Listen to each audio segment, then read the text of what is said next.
Oof. I always forget how loud that is. Sorry if that was a little too loud when I hit your earballs. But what's happening, everybody?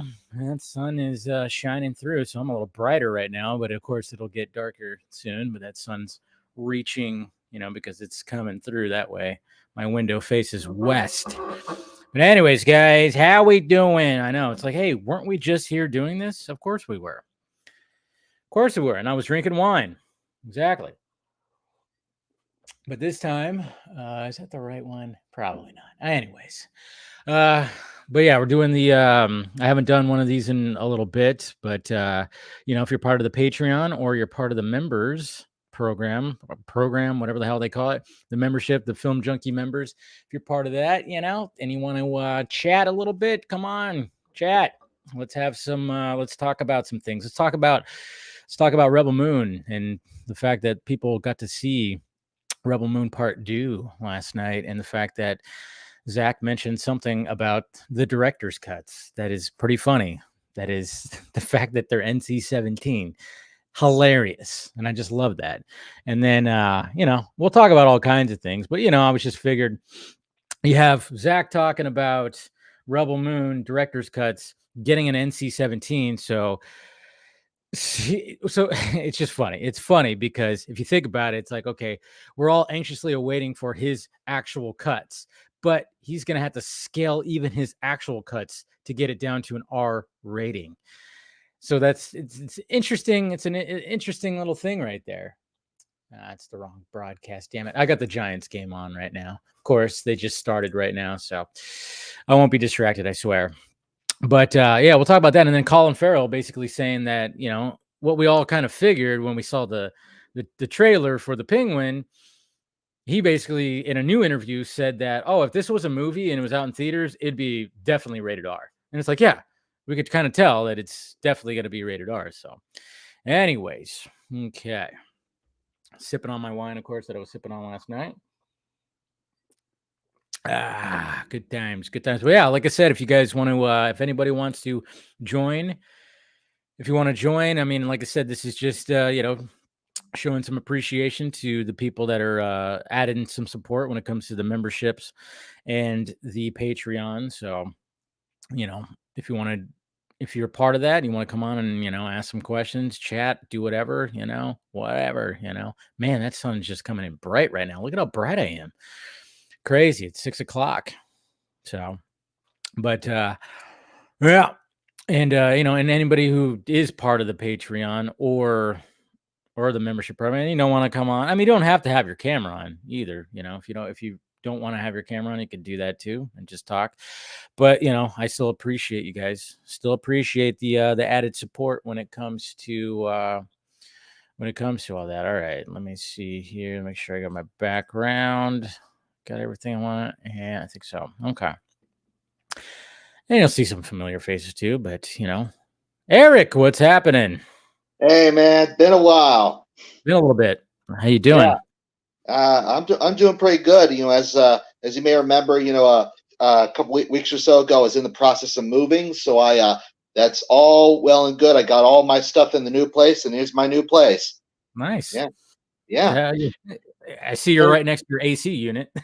Yeah, it's a little convenient. I don't know. Fortunately, it's not. It's I had it on, so it's like only turns on if it's hot and all that. So far, so good.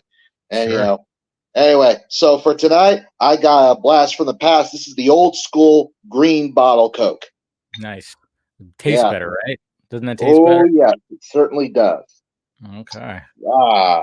There you go. Cheers. Yep. Cheers. Yeah, you got your drink ready. Oh, of course, I got my wine right here. Whoa, something just trippy happened right there. Oh wow. So what that you got weird. For it? I got wine, so cheers. Okay. All right. All right. Well, thank you for joining. We also got Phil right here who's joining as well. Ooh. Howdy. Oh, I love that.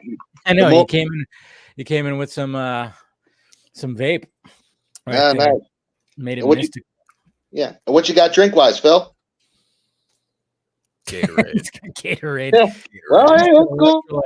Gatorade. He's got electrolytes happening. That's good. Nothing wrong with that. Yeah. Not at all. Well, you're plain speaking, clear understanding. Exactly. There you go. All so right. How you guys doing tonight? What are you up to? Well, as you probably knew, last Wednesday was the big Disney shareholder meeting. So as a Disney shareholder, I was very involved, as you probably noticed, with my all my comments about it. Okay. Yeah. I see. That's the kind that stuff right there. I hate that, the corporate side and all that stuff, because it's just it's just. I don't know. There's something about it where I just my mind just goes, what are we talking about? What's going on? And what kind of bullshit he's saying there, Iger, and all this. I don't know. So I talk about it, but I don't talk about it in detail. Yeah. But as you said, when I asked you hey, do you think, depending on how this scenario, how this vote, happens, do you think, Iger could save his own butt? And you said, nah. And I agree with you. Because even though all the trades are saying, yeah, he beat Pelt, he won. It's some good pundits that I've been following have been saying, look, despite that, yeah, he seems to have won right now, but it's like a Pyrrhic victory. I mean, now he's got nobody to blame, because he was blaming, Nelson Peltz is just given a distraction. I want to be distracted. Well, now you won't be distracted, and we'll see how that works out for you. Iger's ridiculous. I mean, obviously he's going to be there for a bit, but I don't know. All these head guys. I mean, I get it. They work their asses off to get where they are, but then it just again, with him and Zazzy, it just doesn't seem like. I don't know, that it doesn't seem like they know what the hell they're fucking doing. I mean, they know what they're doing business side, but when it comes to, I don't know. Yeah, I think a long time ago, Bob Iger would have been held in a much higher standard than he is now. I think streaming completely threw off a lot of what he was good at, and now that Disney is not making money like it used to, he's kind of scrambling to figure out, well, what do I do? How do I adapt to this whole situation? Like, Disney Plus did not take off the way that I thought it would take off. It is not a Netflix. It is not an HBO. It is not anything like that. So what can I do as the CEO of the biggest brand building company on the planet to try and make us more profitable? Because clearly at the box office, they've taken a bit of a dip as well. But still, we're talking about a company that gets all sorts of different revenue from theme parks, animated shows. It's Disney. Again, biggest brand building company on the fucking planet. So I don't know. As far as David Zaslav, on the other hand, it's pretty clear what he's doing. You can see the writing on the wall, and it's been there since he took it over. He's polishing everything up. That way he can probably Turn it. spin it. Exactly. Yeah. Bingo. He's coming in as a renovator, and he's like, oh yeah, I may own this now. I don't plan on owning it long term. Yeah. I mean, it's true. It's true. That's I mean, the fact that you got Iger too. I mean, I wouldn't be surprised. I don't know. It's all just I mean, like with Zaslav, I mean, that's a great point, Phil, because the fact that, like, as you brought up, the idea that like Zaslav does not want to be here long term certainly explains, like, if any CEO of Warner Brothers that intended to be there long term would not have shelved a Looney Tunes movie. Because you want to talk about IP, Looney Tunes is, by all accounts, the definitive Warner Brothers IP. Yeah, I mean, he's often in the logo. Bugs Bunny's often in the logo, for goodness sake. And by axing Wile E. Coyote versus Acme like that is like, that really just shows is like he does, that really just underlines he does not plan to be here that long, because he does not have a particular love for the company. That one was a weird one. I mean, the Batgirl thing was also a weird one too, obviously. But I kind of get the Batgirl one a little bit. But the Wile E. Coyote one, it's just that, like you said. I mean, it's literally attached to the brand of Warner Brothers when it comes to tunes. I think when it comes to Coyote versus Acme, you can look at the very diminishing reception of Space Jam 2. In regards Never to mind that it wasn't Looney Tunes at all, is because, like it or not, look, as much as a star as he is in the stadium, LeBron James is not a particularly charming guy.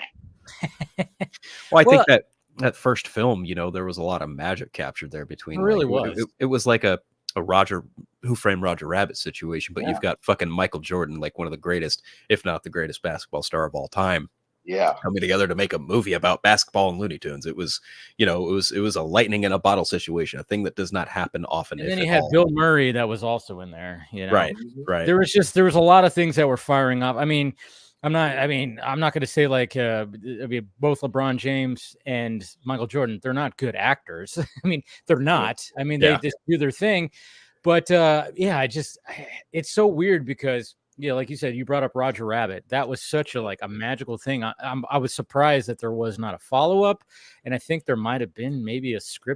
They tried.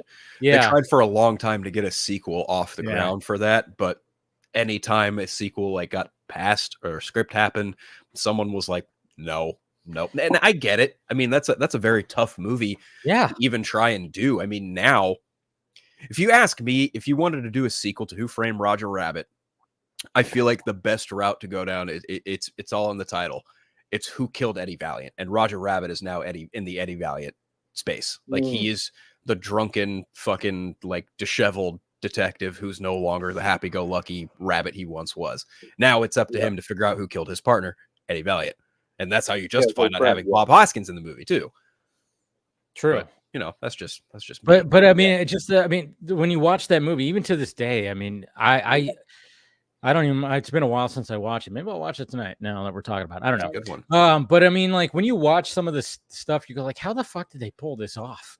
This is it's Robert Zemeckis. I mean, Robert Zemeckis, I think, by all accounts, is consistently groundbreaking in matters of animation. I mean, Who Framed Roger Rabbit, and of course, Polar Express, and then the Jim Carrey version of Christmas Carol. I mean, he's always on the cutting edge, which is why I was like, look, if Zack, God willing, ever actually does, get the ability to continue the Snyderverse, as you said, it would be best. It would be best case scenario would probably his best bet would probably do it animation, but he would at the very least talk with Zemeckis and say, okay, what technology you got?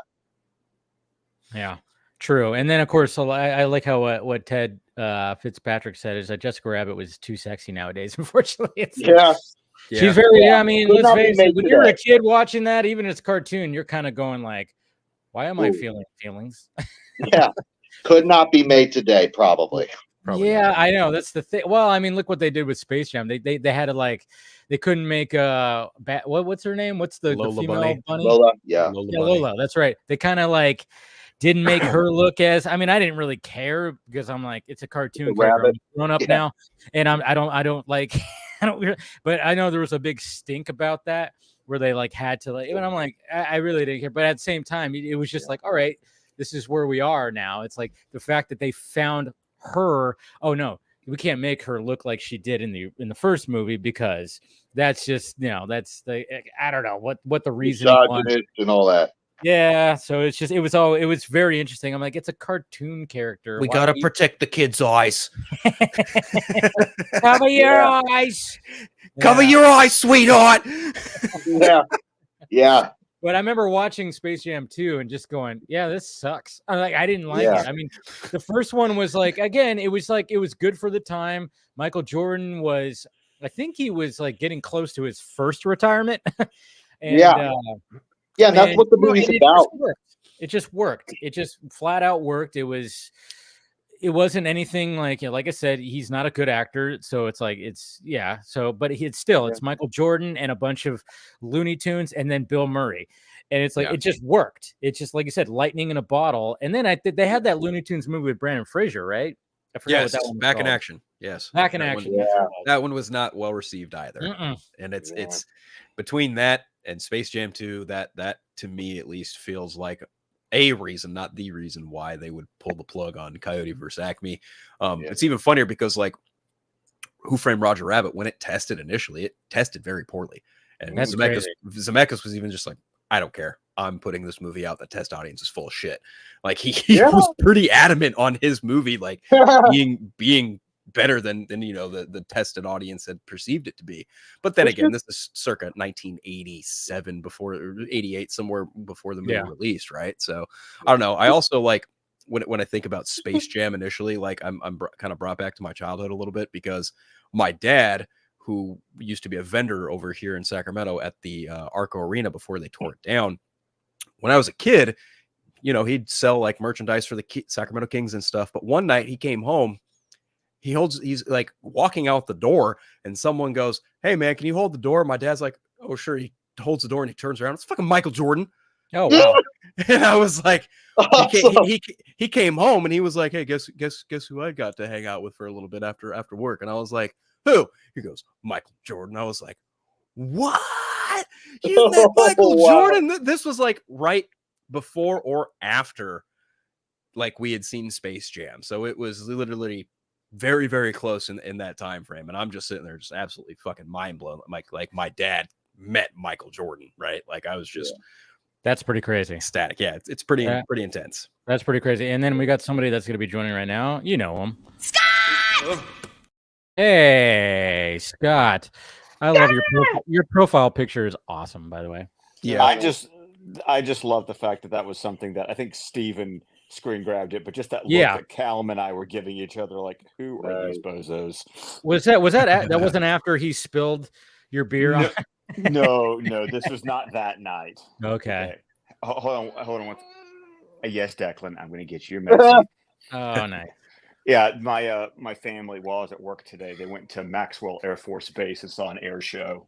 So, cool. So unfortunately, that also means what came with that? Stun burn.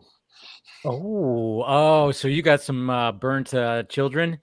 I have some burnt children. Do you have aloe? Do you rub an aloe and all that stuff? All that stuff, and I have a burnt wife as well. So it's got to take those precautions when you're outside for long periods of time. No sunblock was had, or what happened? No, they did. It's just that it's one of those things where they were sitting right next to the tarmac, so that just reflected the sun like right back at them. Okay, so they had like double the exposure. Yeah, exactly. By the way, as I was coming in and you guys were talking about Who Framed Roger Rabbit, I want to share the epiphany that I had a few years ago when I was on Lisa's I Love That Movie. And I just realized Who Framed Roger Rabbit is Chinatown with cartoons. Yes. Interesting. Yes. Wow. That's a good point. Yeah. I mean, instead of the water, it's about the highway. Yep. It's about Los Angeles. Yep. Okay, top of your chin. Okay, I'm getting instructions from Declan as I do this, but it's crazy to me how it's like it's the plot. Yeah. Just change the details, but the plot is essentially the same. And Eddie Valiant is just Jake. And by the way, there's just a reminder to anyone who has not seen Chinatown. That is an amazing movie that everyone should see. Iconic. Beautiful movie. Yeah. I mean, I'm always a sucker for noir. So obviously. Well, okay. Have you guys seen that that Colin Farrell has done a noir Sugar, series sugar, something like that. Yeah. Sugar on Apple TV Plus. I still haven't checked it out because I'm about 4.5 episodes into Ripley on Netflix, and I cannot sing the praises enough of that series. No shit. It's that good, huh? It is that good. Like I've been rereading The Talented Mr. Ripley to get ready for it, and I'm still not done rereading the book, but I'm watching the show and I'm staying just enough behind where I am in the book. Yeah.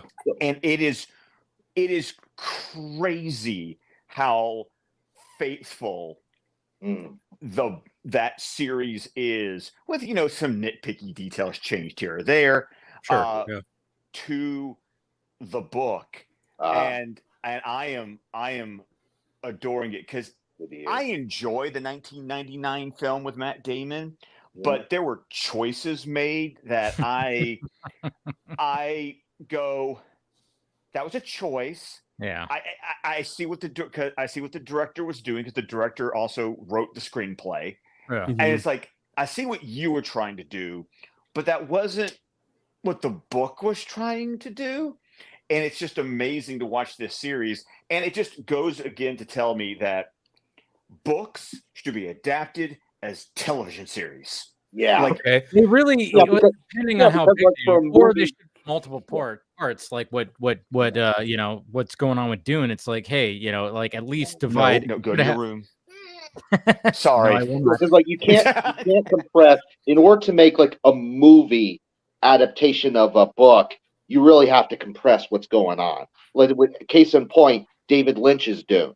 Like, he really had to compress a lot, and that was like a big reason for a lot. Oh, he hates that movie, doesn't he? Yeah, he hates it. He's not a fan of the movie, no. And it's someone actually who was giving him a more like merciful reason said, look, the problem with David Lynch's movie is it was supposed to be you could feel that was supposed to be a 3-hour movie, but was like, there was a good movie in there somewhere, but a lot was taken out. Whether it was when he was filming it or whether it was cut, we'll never know, because he's not interested in a director's cut at all, because because such bad memories. But that's what happens when you take a big tome like Dune and try to compress it into one movie. It's not well, and to the point though, it doesn't even have to be a large book. Like I was looking, I'm actually holding my copy of The Talented Mr. Ripley right now, and this book is only 270 pages. And Netflix, it's taken the series is 8 episodes, a standard Netflix, episode run. And I mean, it still takes 8 episodes for you to really artistically do like a book that's less than 300 pages. So I've become such this proponent of do a multi-part movie if you have to, or just make it a mini series. So then let me ask you this, Scott. Are you a fan of Harry Potter? This is the thing. I like some of the movies. I don't like all the movies. And that's kind of my deal. It's like, it's funny. A lot of the movies that people love are the ones that like everyone of like my friend circle loves Prisoner of Azkaban, but it is my second least favorite movie. Oh, that's wow. Fair. Yeah. Because I've never got into, I've watched, I think the first 2. I just never could. I'm not into the wizardry fantasy stuff. Sure.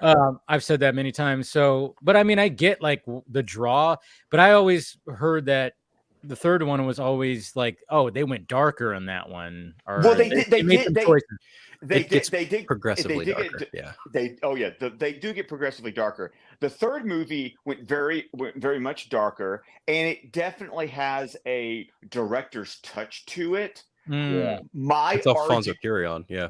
Yeah, because it wasn't Columbus. Chris Columbus. Chris Columbus did the first two. The first two, right? First two. The problem with the third one, for me subjectively, is that they cut out so much from the book.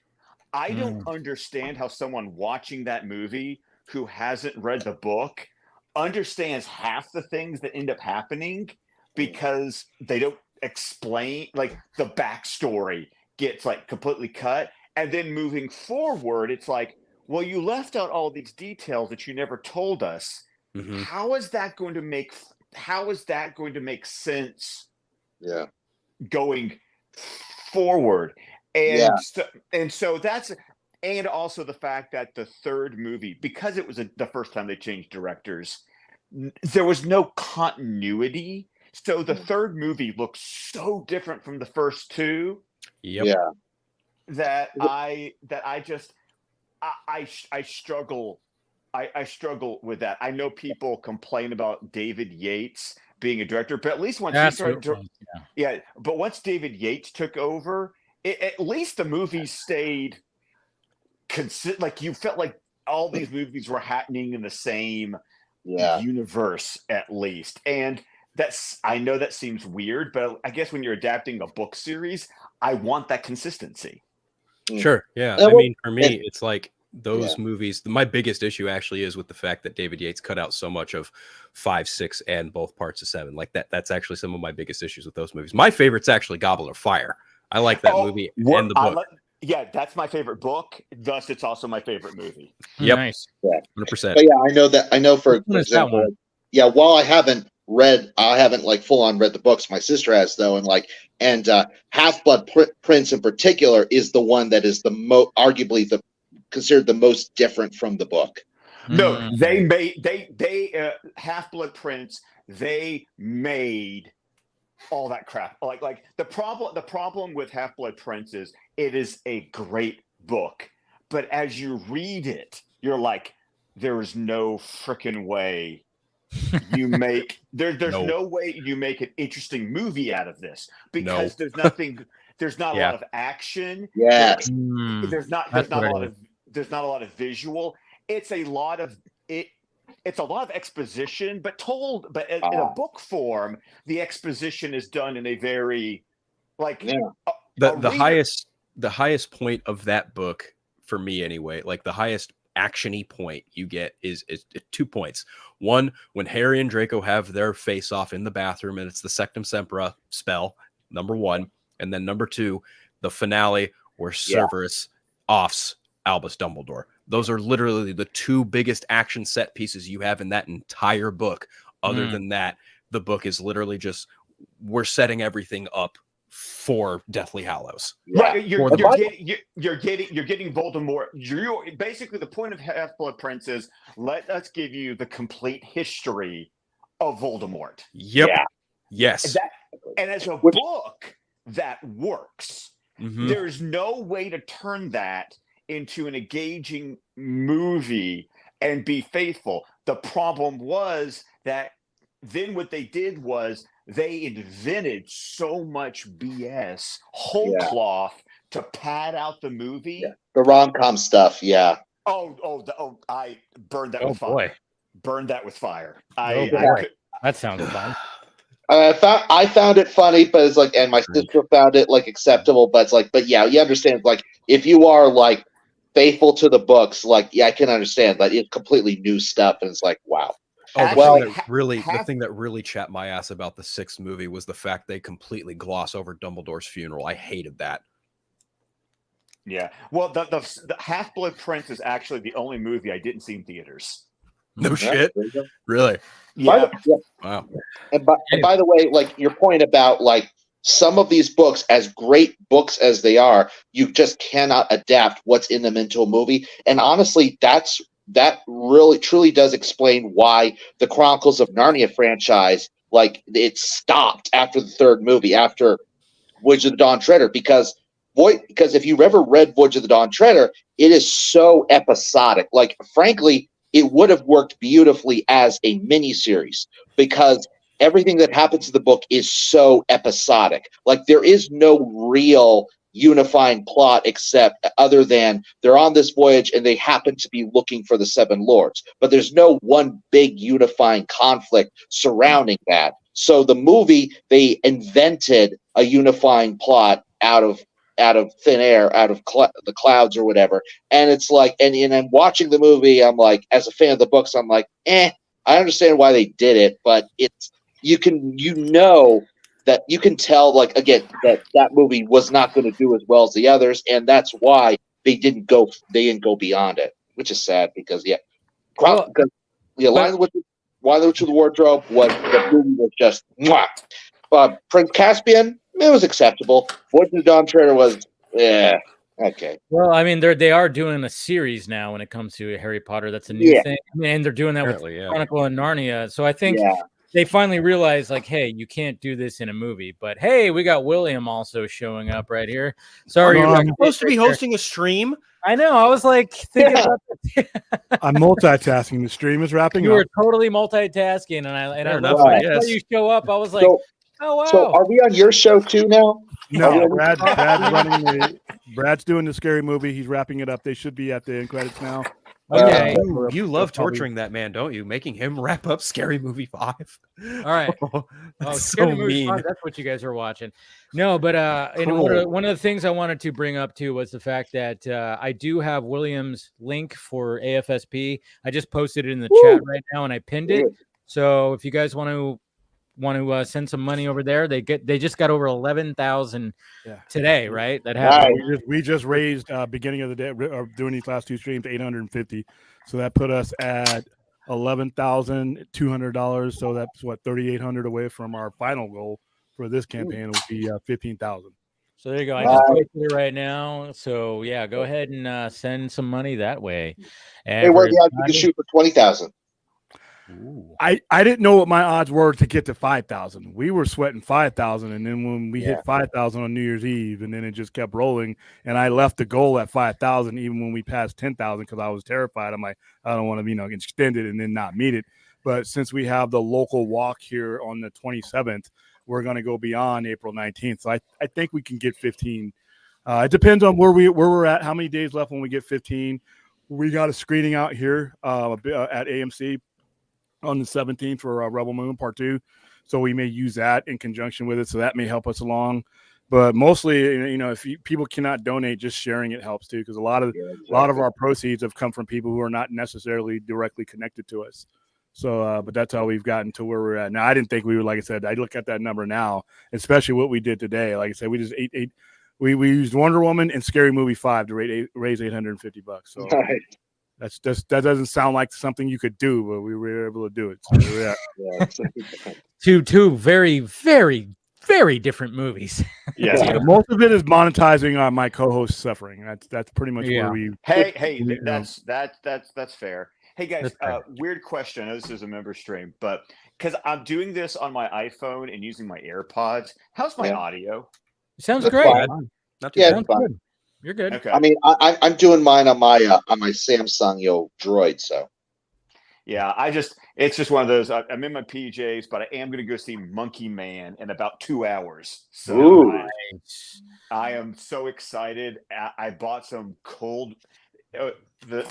My store I work at was selling some cold brew coffee on sale. So I'm going to test it out tonight and let that be the caffeine boost to get me through an 11 o'clock show time. Got any wall space? Because I got like 1,000 of these. Oh man, dude, I will take one. I'm not even lying. I'm excited for this movie. Don't you need to clothe your kids? Because I got enough of these too. Nice. Yeah, you've got everything. That's awesome. Hey, well, let me ask you. Let me ask you, William. Do you have a medium? Let me look. Okay. He'll find one. No, but Scott, I'm curious to see what you have to say because I enjoyed it, but there was like I want to watch it again just because when it comes to certain aspects of the movie, I felt like when the trailer sold kind of a little bit of a different movie than what I was expecting. And I'm not no spoilers, but at the same time, it's like it's one of those things. It's one of those movies where you go, oh, there's much more here than I originally thought. So it was just kind of like one. So I'm curious to see what you have to say. Oh, well, then I'm excited because for me, the trailer does look interesting, but also everyone here knows how much I just adored The Green Knight. Yes. So I'm here for Dave Patel. I'm here for Dave Patel. I want to give that man some props because he did such a great job as Gawain that I see this and it's like, so you do your stunts, you write the movie, you direct the movie, you star in the movie. Dude, he went through hell. Did you hear all the things? Yeah. I heard all the things. And that just makes me go. It just makes me go. I'm more invested. His investment broke his own thumb or something. Oh, he broke his thumb. He broke his toes. He got an eye infection. He ripped his shoulder. He went through hell. Yeah. The passion that he had, and that you have to respect that. And he does a fantastic job in the movie, of course. Yeah. Like he's just a great actor. I mean, when I hadn't seen too much with him, but when I saw The Green Knight, I'm like, all right, this guy has it. Like that movie's too underappreciated, by the way. Yeah. Word. I always love me some Arthur, which is why, by the way, I'm like, I think someone like really got to ask, like, Zach, hey, do you see your King Arthur and the Old West project, happening anytime in the near future? Who? Wait, what? You said you remember Zack Snyder? Oh, yeah. King Arthur? Okay. Yeah. Hey, look, we got. I guess the stream wrapped up because now. I'm Bradesmaids. Yes. Why didn't you change your name to Bradesmaids? Come on, man. Because I will never do that as long as I. Okay. Please, please. And I'm free. I'm free of that scary movie bullshit for the rest of my life. Please. Free at last. Yeah, what's interesting about Scary Movie is like that whole franchise. Like the first two were strictly the Wayans brothers, and it was like their brand of humor, which worked for the time. And I have actually a funny story when it came to the first Scary Movie because I was not of age. Me and my friends were not of age to go into an R-rated movie when that first movie came out, and we tried to sneak in to the first Scary Movie. And guess who got busted and didn't get into the fucking movie theater? Me. So my other two friends got in. I walked out, and then I met up with two other friends that were like from high school that were also trying to do the same thing and sneak in, but they were like, there was somebody at the door and they were like looking at tickets. And I literally it was funny because my two friends made it past these ushers, and one of the ushers said like, hey, let me see your ticket. And I'm like, oh, here it is. And it was for Shaft. It was for Shaft because that came out around the same time. It was for Samuel L. Jackson's Shaft movie. And he looked at it, he's all, why does that say Shaft? I'm like, oh, I must be in the wrong movie. And I just walked out. They got to go see Scary Movie. I met up with two other people that were trying to do the same thing, and we watched Shaft. And which is by far a better film, but they don't even do that anymore now. Now it doesn't even matter. But what I was trying to get at nowadays they check the tickets at the entrance to the building itself, and then you could just go into. They just trust you to go into the right movie. Oh, but that doesn't even happen. But what I was trying to get at, they just do it at the concession stand now. Yeah, what I was trying to get at though is like the fact that like the first two were Wayans brothers, and then the next two were the Zuckers, right? Then the Zuckers come in? and then it was Malcolm Lee on number 5 that we just watched. Ah, okay. The Zuckers came in. Brad is 3 and 4. Enjoying all this. He's putting on his front that he's. No, I'm gonna probably be in therapy for now after go through all that. Because for those of you who don't know, we just recently did it. We did a charity. We did a lot of charity streams recently, a lot of watch parties, and a big component of those has been the Scary Movie franchise, because I made the mistake of mentioning on air that I'm not a fan of this series. And so people suggest to William, Oh, Brad hates them? Okay, let's do watch parties for them. Watch Brad suffer while we donate money for it. So I've had to go through about 5 weeks of that shit. Well, it could have been worse. Could have been the Twilight movies.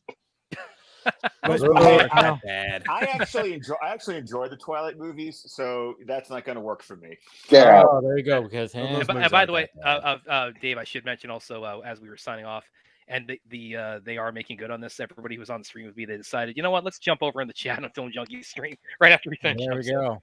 There you go. But I'm also Chris Balga right here. I actually did really like the third one too, because that's when the Zuckers came in and did their own brand, and Charlie Sheen and Simon Rex, and they did the whole Signs kind of like thing and the aliens kind of thing.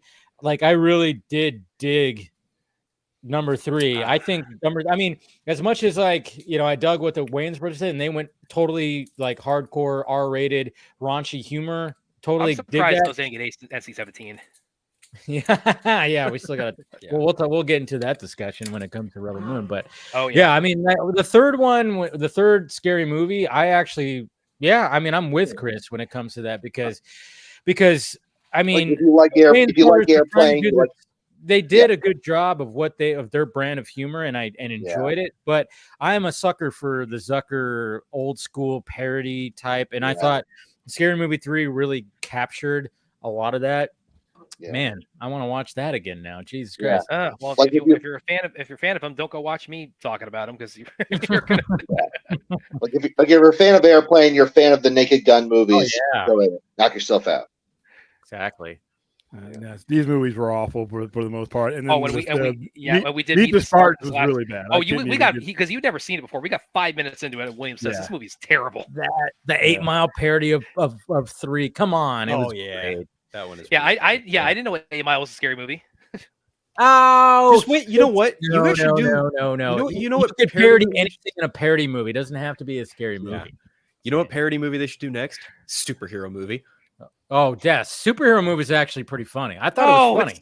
God, stop, guy! And I keep begging them too. I want to do a watch party of The Raid 2, because we did the first one back on New Year's Eve, and they don't want to do that because they just want me to suffer so much. Here's the thing. Good. That's a good movie. You definitely should do that, but there's nothing wrong with Superhero movie. Was probably the last funny parody movie that we ever had. I thought there the scene that stands out to me was like they literally copied that Spider-Man scene where Green Goblin is throwing all the his little ninja stars at him. Yeah. So, and then of course Spider-Man is dodging him. So they did that in Superhero movie, and they almost perfectly captured that, but all the like ninja stars or whatever hit him. So he's like trying to dodge, and they're just like landing, and he's just like not doing a good job. And I was like, me and my friends were laughing our asses off because it just was so perfectly done. And even like they had the scene like at the Thanksgiving dinner table, like in Spider-Man, and that was hilarious because it's what's his name? It's Christopher McDonald, Shooter McGavin, who's playing like the bat. It was, and then you got Drake Bell, who's playing the Spider-Man type. I actually thought that movie was actually pretty funny. I haven't seen it in a long time. We probably won't do the Raid 2 because so far the math has been Brad's suffering. We didn't get a penny. We didn't get a penny of the donations to Meet the Spartans, so that defeats the majority of pennies Spartans I didn't really like that much. The majority of pennies we've gotten has been from your tears. I mean, this is I don't know if we should bring in the dollars and the cents. Ruth suggested last night. It's like, Brad, I think you've suffered enough. It's time for us to do the Raid 2. And it's like, suffering enough is when we're at $15,000. I mean, okay. Well, we're no. You will suffer more if it means $20,000. That's all there is to it. There we go. Stop putting ideas in these guys' heads, William. Hey, I'm just throwing shit out there. If it's William's, he's the guy. He's the one in charge. And here's the thing. It's all up to him. Here's the thing too. It's Scott. I don't know if you've followed our streams with this, but here's the thing, because we've also done streams for all the for like the DC movies, like we've done Man of Steel and BVS and Wonder Woman and Zack Snyder's Justice League, not in that order because we started with we had no order. We had no continuity with, but we've done all of those. And William is so sadistic about these with me that when we do these on Saturdays, what he does is he puts the awesome DC movie first, and then after that we have to do the watch party with the bullshit parody one. No, see that works for me. It kind of reminds me of what we would do on Squadcast movies, where we jump timelines, where it was always like, here's a more recent movie, let's jump back and do an older movie. Here's a recent movie, let's jump back and do an older movie. And then sometimes it was amazing when you jump back to a movie that maybe you don't remember enjoying that much, but it seems like cinema compared to the movie you just watched. And suddenly you're like, you know what? This ain't so bad anymore. I mean, it's really incredible how when you do watch a lot of movies, your gauge for what's acceptable and unacceptable, what's entertaining and what's complete garbage. Yeah. It's become my opinion that when people want to say this is the best movie ever or this is the worst movie ever, whenever you say one of those two things, all that proves to me is you haven't watched enough movies. Oh yeah. Yeah. Oh yeah. Case in point, all the people who insist that Revenge of the Sith is the best Star Wars movie. I'm like, shut up. It's the best of the prequels. It's definitely the best of the prequels. Well, all the prequels suck, so I don't know. Oh, Listen, come on. I know a lot of people who say that. I know that you got to realize that if you didn't grow up with the original trilogy meaning as much to you, and you grew up in your first movie, you followed them in sequential order, and you went 1, 2, and 3. There are a lot of people I know that consider Attack of the Clones and Revenge of the Sith to be the superior movies. It's all from where you grew up and what point.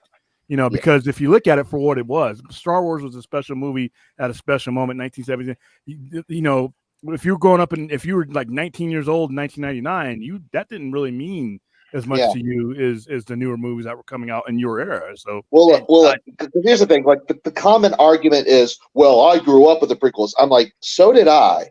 Yeah, but I did see the original trilogy before the first one, before Episode 1 came out. So with the nuance, yes, I can see where you're coming from. There's a lot of people who will feed them in order and just go start with 1, 2, 3 and go on forward. Which, by the way, like, because my sister had like a friend or whatever who had never seen Star Wars. I know, but they were asking, and we were like talking, we were debating, you know, what trilogy do I show her first? Do we do the prequels or we do the original? And I say the original, and she's like, but look, you know, it's like, because, you know, if you see the prequels first, then the end of Empire Strikes Back has no impact with Vader saying, "I'm your father." You already know that, but it's that only had an impact when I saw it in 1980. I mean, and again, because that line, "Luke, I am your father," is like such a cultural milestone. Nearly everybody knows that line, so it's kind of a moot point anyway. By the way, speaking of Star Wars, because we got, of course, May the 4th coming up in about a month here.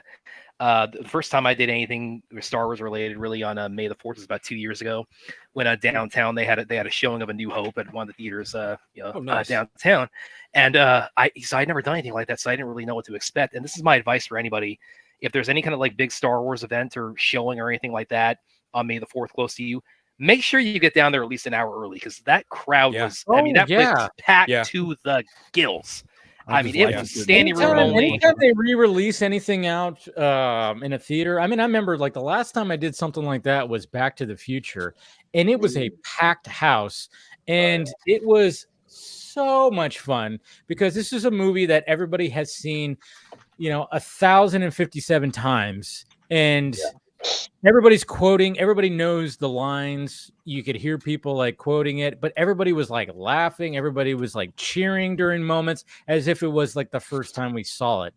It was there's something about those kind of screenings that it's just, it's just fun. It's just fun. I mean, I've had that, like, obviously, like, watching, like, even like when you watch the entire theater is full of fans. There's just something about it. I mean, like I said, there's that other side of that, though, because I remember when we were in Burbank watching Zack Snyder's Justice League. I'm going to be completely honest. I was sitting next to Joey, and at one point, the two of us went, "Okay, y'all, just shut up and watch the movie now." Because there was so much. Was there that much cheering? Oh yeah. Yes, there was. Was that we had to applaud when every name showed up. We had to cheer. There are some moments that you're going to cheer, and I'm like, dude, I get it.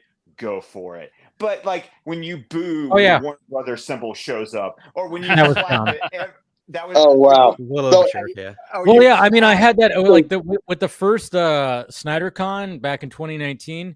I was sitting next to Shane No, it was Matt. It was sitting next to Matt from remember the Comic Movie Marks guys? Yeah. And it was funny because it was the same thing when we were watching BVS and everybody was cheering, obviously. And I think it kind of, I don't know if it was really like that when it came to the full circle BVS, but everybody was cheering like with every name that was coming up. And I looked at Matt and I was like, everybody's like cheering and the Waynes are being murdered right now. It's like, that's a little weird. Wow. We're like cheering. Everybody's going like, yes. And like the Waynes are about to be murdered. And then we see War Bros. You boo. Yeah. When we did Full Circle BVS, I was next to Steven and like. You were next to me too, I think. I did. Okay. So you were between us. Yes. Yeah. You were on my left. Steven was on my right. And it was at the point where the score really starts to kick in as it was a Superman scene. What fucking scene was it? Anyway, the Junkie and Hans Zimmer score starts to swell, and both Steven and I are just kind of in lockstep, just going along with the music. And it's absolutely magical watching a movie with fans of the movie, and you're feeling like you're watching it for the first time. And to bring it back to Star Wars, next month, to Brad's point, I'm actually getting to see The Phantom Menace for the first time in a theater. That is the only one of the prequels I did not see growing up. Same. I mean, same. Like I saw 3 of them growing up, but Phantom Menace I saw on VHS, but the other 2 I saw in theaters. Well, I saw Phantom Menace when it was released, and I saw Revenge of the Sith in the Middle East. In Iraq. In the Middle East. We saw it 3 weeks before the general public got to see it. Wow. That's pretty cool. Yeah, I remember waiting. I waited. And this was back before technology and internet and everything. I waited 4 hours. It was the Saturday of the weekend of the Phantom Menace coming out. Mm-hmm. And we went, my brother he went to the midnight showing for Thursday night, because he was like way more into it. Obviously, I mean, I was still in junior high. I don't know. So obviously I couldn't do that, but he was older. So he was already so it was fine. He already had seen it. But then we were going to go that Saturday. We waited in line for 4 fucking hours to see Phantom Menace. No, but it was, but again, it was a vibe. Everybody was there because we were all excited. I had movie in like 17 years. There was people dressed up, and we were just like, it was just a vibe. It was people were camping. Yeah. Yeah. I think the only Star Wars movie I had that experience for was probably The Force Awakens, and I had luck. This is like right before you could order your seat and whichever seat you got to pick. Right. This was like you buy a ticket, you have to show up at a certain point. Back then, I was a janitor. And I had gotten off work at like 10:45, and my last building was like 25 minutes away from the theater. So I bolt to the theater by 11 o'clock. The showing's at 12:01. The line is out the door, around the corner. I'm like, I'm like, oh fuck! I really. Well, I'll tell you, we were talking about how like the screenings are like there's almost like a ritualistic, interaction with the screenplay. But so when I saw Force Awakens in theaters. Yeah, the audience was cheering at specific points. Like they cheered at the Lucasfilm logo. They cheered at the beginning of the Star opening of Star Wars. There was the cheer at the sight of the Millennium Falcon. There was the cheer of Han Solo. The Millennium Falcon for me. Yeah, there's cheers of like Chewie, we're home, and of course there was cheers at the very end with Luke turning around and we see his face Like a lot of cheers. Ted Fitzpatrick has a comment here. Says the Phantom Menace trailer took 20 minutes to download on over a 50K modem back in '99. I remember Apple QuickTime. I remember that you had to download it through QuickTime. That's hilarious. And they were all like the size of like one of our screens here. That's how big they were. They played on the computer screen. Yep, and it took forever. If you had dial-up, you were just asked out.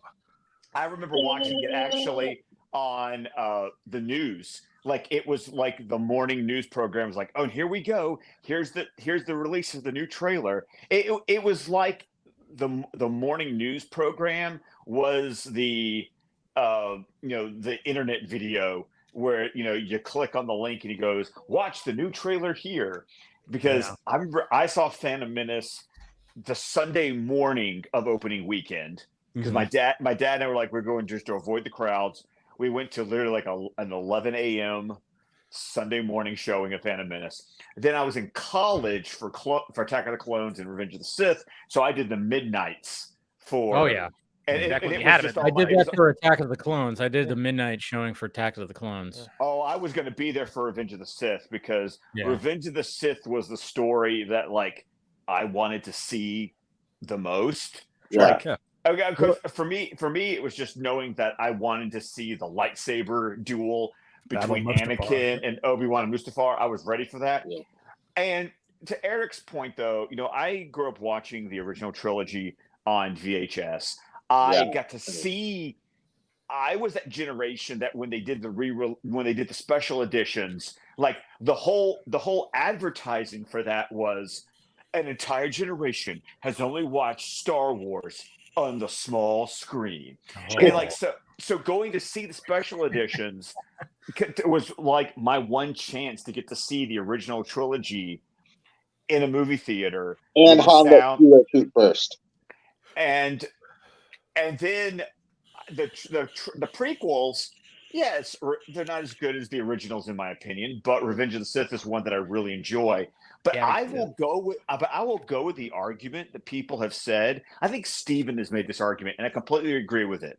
Because last year, I finally sat down and did my binge of Clone Wars, did my binge of Rebels. I'm still in the first season of Bad Batch. But I'll tell you this, when you watch these Dave Filoni animated series and the way that they lovingly like connect stuff in the prequels and give you context and give you more drawn out mythology because there's so many time jumps. Because there's like the 10-year jump between episode 1 and episode 2. Yep. You basically miss the entire war because it begins in 2 and 3. And they briefly talk about it in Attack of the Clones. It's amazing how you feel warmer feelings for the prequels when you've watched all the Dave Filoni stuff because you're like, oh, now this feels all fleshed out, and I appreciate this. Yeah, Filoni single-handedly redeemed the prequel era for me and for everybody. And it's kind of funny how like there's so many prequelites that refer to the trilogy as masterpieces, and I'm like, well, excuse me, but what about this? Well, it's explained in Clone Wars that it's like, okay, the very fact that you needed that spin-off to explain everything really just demonstrates the problem. But again, Filoni redeemed the prequel era, so now those movies are watchable. I didn't need anything from the Filoni era to make those movies watchable, but I guess I'm coming at it from a different angle, though. I mean, it just those stories were what they were because of the format that the original ones had been delivered to me, and I just took it, for what those were. Right. I was fine. As I said in the previous episode of the stream, as a teenager, when I saw Attack the Clones, Padme's wardrobe, that made me a man right there. Oh yeah. Oh yeah. Well, you talk about with Natalie Portman. Yep, Natalie. Yes. Yep. Everything. Oh, we lost Scott. Yeah. Well, his phone might have died. But no. You know what's funny though is like I remember because I was my best friend that we were obviously there at at Phantom Menace. We were crushing on Natalie Portman even in Phantom Menace because it's just like it's Natalie Portman. It's like, who is this girl? She's so pretty. Look at her smile. And like my friend was like, it's like she has a lot of teeth. It was funny. He was like, she has just like this just good amount of teeth in her when she smiles. And I'm like, you're just like going about the teeth. So like, what are you doing? It was funny because we were crushing on Natalie Portman before even because obviously it was just like that. We were that age appropriate where we're just like, hey, Natalie Portman, look at her. She's good. And this was before like we even knew who she was. I don't even think I've seen her before. Like saw her in The Professional. The Professional, yeah. That was definitely her big break. She was that was her big break at the time. Yeah, so but I hadn't we hadn't seen her before that. Yeah. But what was I gonna get at? Oh yeah, when it came to Attack of the Clones, I think I did see. No, maybe I didn't see it on a midnight showing. I think it was my brother. Of course, my brother was a much bigger Star Wars fan. I was Ghostbusters and Batman. He was Star Wars 100%. growing up. So anytime Star Wars, it was like he was going to the midnight. I didn't go to the midnight show. I went to the midnight showing of Revenge of the Sith for sure, but I didn't. But when it came to Attack of the Clones, I think that was also, it was like a Saturday night. I think it was that Saturday that it came out where him and his buddy were there, and then they were talking about it. I was like, oh yeah, I didn't see it. And then they just kind of looked at each other like, let's go see it right now. Let's take Dave or David, and we went and saw it because obviously they were raving about a certain scene that happens in the movie, which we all know that's the Yoda lightsaber scene. Yeah, it's absolutely insane. But they were like, they kept on talking. They were like, we're not going to tell you, but there's something that crazy that happens. I was all about, because I remember in the trailer Anakin having 2 lightsabers. Yep. I was like, whoa. I'm like, oh, he's got 2 lightsabers. He's gonna be fighting with 2 lightsabers. You never seen that. Sadly, when you watch Attack of the Clones, it's only for like 3 seconds. It's barely. He has no use for the second one after a little while. Yeah. All of a sudden, it's like he like has both lightsabers and he does like a spin move, and then it just gets knocked out of his hand, and then of course, eventually, Dooku actually cuts it. He cuts out the lightsaber. He dismantled it. He cuts it out. Yeah. So it was like kind of disappointing because we were so excited. We're like, we're gonna get Anakin. And he's gonna be like fighting with 2 lightsabers. It's gonna be so freaking crazy. And then it is redeemed in the beginning of Revenge of the Sith because he does in fact take out Dooku. Yes, that was epic as fuck. Oh my god. I mean, the action Revenge of the Sith is good, but it's just my problem with Revenge of the Sith, as opposed to the other 2, is all 3 of them have the same problems with the cringe dialogue and the corny acting and so on. We get it. But, You hate Star Wars. Star Wars. Yeah, for Revenge more so than the originals, because the originals were written by Lawrence Kasdan, who actually made it listenable. But the problem with Revenge of the Sith is that with all of that cringe, it's trying to be taken seriously. The other 2, I mean, Phantom Menace, it's clear it has the feel of a kids movie with the pod racing and the Jar Jar Binks and all that garbage. It does. What I like about Phantom Menace, it does. I mean, as much as like.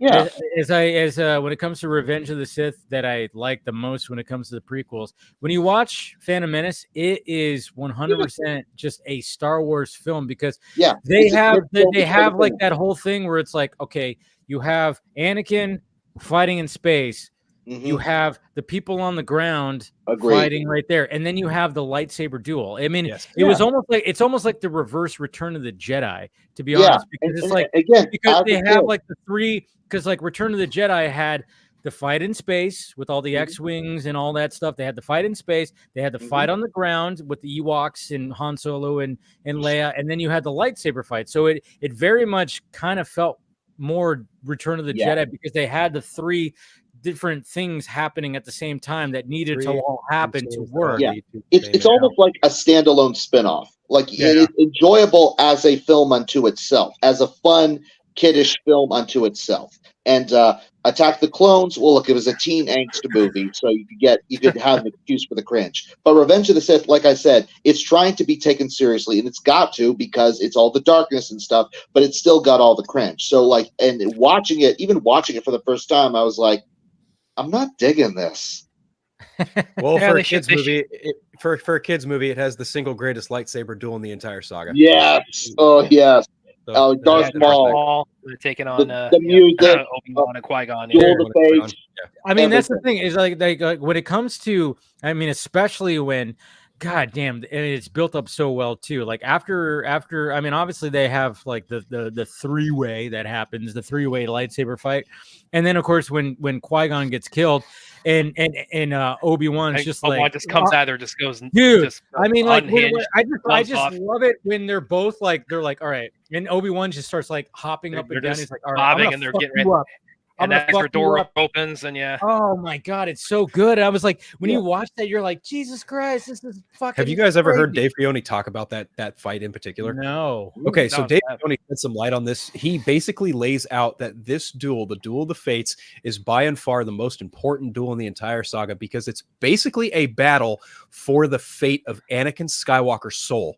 Yeah, and whoever wins that fight, oh wow, dictates where he will go. And since Qui-Gon is the one who died and Obi-Wan was the one who wound up training him, and he still wound up being the one to beat Darth Maul, the fact that the dark side still loomed in the form of Sidious basically paves the way for Anakin to go down the road that he does, because Obi-Wan was not going to be the perfect teacher that Anakin needed to Qui-Gon become was the teacher he needed, and Qui-Gon died. Yeah, more or less, yes.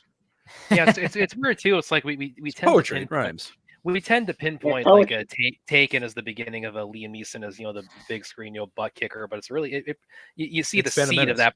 You see the seed of that planted in Phantom Menace, definitely. 100%. Oh yeah. Yes, and you, young Skywalker, we will watch your career with great interest. Yeah. Yeah, it's not a kids movie. Rebel Moon, apparently. Oh yes, Right. I was just about to mention that. It's like a good segue to perfect. As of right now. So, how are we feeling about it? Oh, well, William's like thinking about like, oh, he can't wait for those triple Ds, So. You made that sound perverted. No, it's a thing we have on the show where he talks about it's a death, destruction, dismemberment. So. Yeah. See, that's the thing is like, okay, so obviously there was a Rebel Moon screening. I mean, there was the New York City. Yeah, and that kind of they didn't really announce that. That just kind of happened, but people. Yeah, well, no, they did announce it, and I remember because I talked about it, and I was like, okay, that's cool that they're going to be doing something like that. And then of course, they have the fan screening, and obviously seeing people's reactions, and people are raving, of course, about it. But obviously it's a fan event. Some people, obviously when you watch something, when you're at a fan event, it's a whole different vibe. Even when it comes to film festivals, I already know. I think a lot of us we're all biased. We're all Snyder fans. We're gonna love it. We're predisposed to. We're already and I will always admit that when it comes to certain directors out there, I'm already going into any one of their movies and being like, hey, I'm going to most likely like this. I'll try to be. Hey, I'll try to be the. They've earned that though. They've earned that. Yeah, exactly. That's the thing. It's like they've earned that, and that's why, like, when it comes to the pushback, when it came to the first Rebel Moon, the PG-13 cut, it's like, okay, good. But I watched it 5 times, and I'm like, I enjoy this movie. Yeah, I can't wait for the fucking director's cut. And I know it's going to be better. Yeah, but but when it comes to just like how Dune Part 1 was setting up the characters to get into this. All right, we're getting to this point where we're going to be fighting. I think Rebel Moon 2, I think, is just going to be the best. It's going to be better because it's going to be strictly like, it's action. Because the first, because that described the two of them. You described the first one as the recruit movie, and the second one as the war movie, and you could definitely get the sense of that from the marketing for 2. Is that it's going to much more so hit the ground running, and it's just going to be just action, and just going. We've already been introduced to the characters by and large. And I get the sense, I mentioned this with William a few weeks ago too. Even though both of them, the initial release of both Child of Fire and Scargiver, these are going to be in somewhat truncated forms. We're getting the extended cuts later, but I get the sense that with Scargiver, it's probably I think the impact of what's being withheld until the extended cut, I think it's going to be less. You're going to feel it less with this one than maybe we did with Child of Fire. Because Child of Fire, it's like, you're getting the characters and getting the introducing us to this universe, but also it's because it looks to be a much faster paced movie. It feels like, with that being its mandate, the whatever is being left out until the extended cut, that's not going to be as the impact of that is not going to be felt in the same way that it was for Child of Fire. That's just the impression I've got.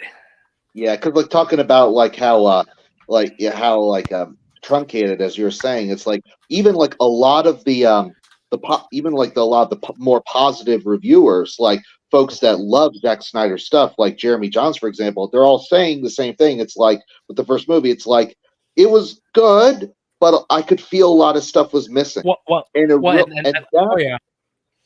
that really just underlined to me. It's like for the longest time, like at first I was hoping that would be like Lord of the Rings, where the theatrical cut is supposed to be the cut you see first because of the pacing and you're never bored and all that. But then once you've seen it, you see the extended cut, and you're allowed, you can, since you know what's going to happen, you can relax and just enjoy being in this world. I was hoping that's what it was going to be, and then what everyone's saying is like, well, it's like a lot of stuff is missing. I was like, so well, Jimmy, I bet we get way more Jimmy, one more blood axe in the extended cuts of the first one, and also and talking about like specifically with the NC-17 rating, because Zach I forget which interview this was, but he talked about he kind of likened it to RoboCop, which initially that got the NC-17 of its time, which was the X rating, and so I got the impression like a lot of what we're going to see that's added back in. I mean, yeah, it's going to be a lot more character, a lot more world building, but also a lot more a lot more graphic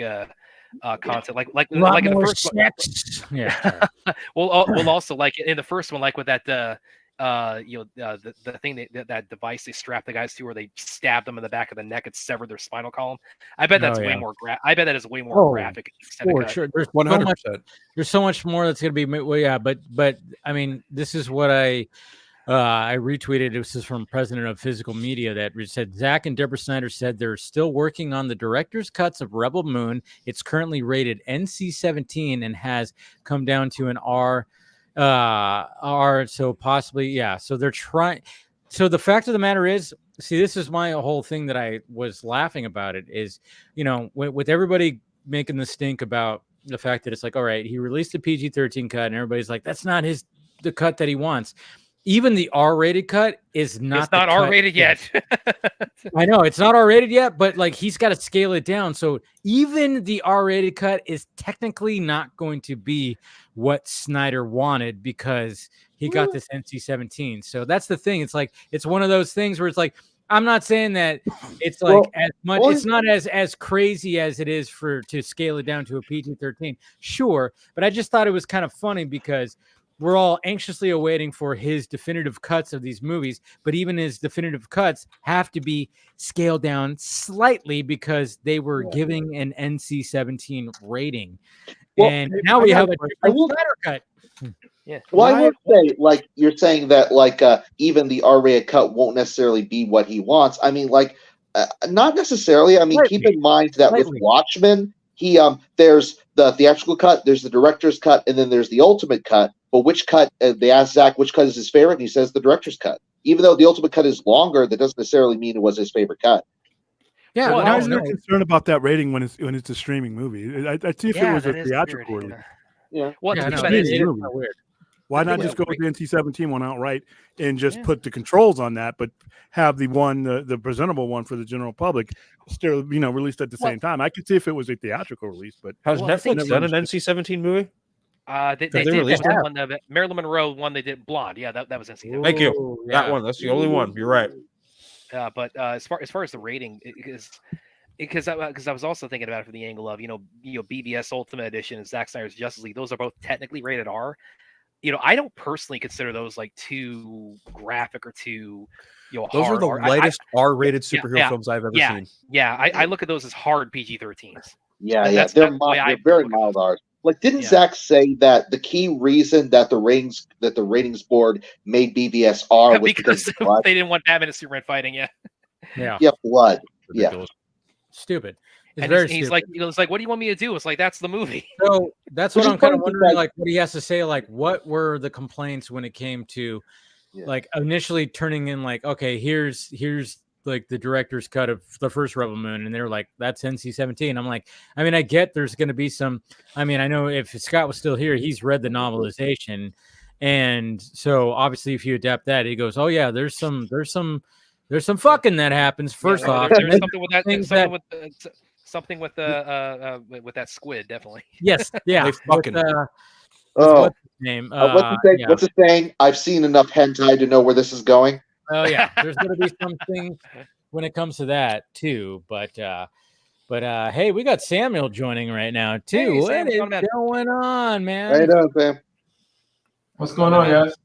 No, we're just chilling. We're just talking about the supposed NC-17 Rebel Moon that Zach and Debbie kind of talked about. By the way, on that note, just going back to Watchmen for a little bit, to this day, I'm still a little amazed that none of the versions of Watchmen are NC-17, because one of the most prominent things in that movie involves Dr. Manhattan.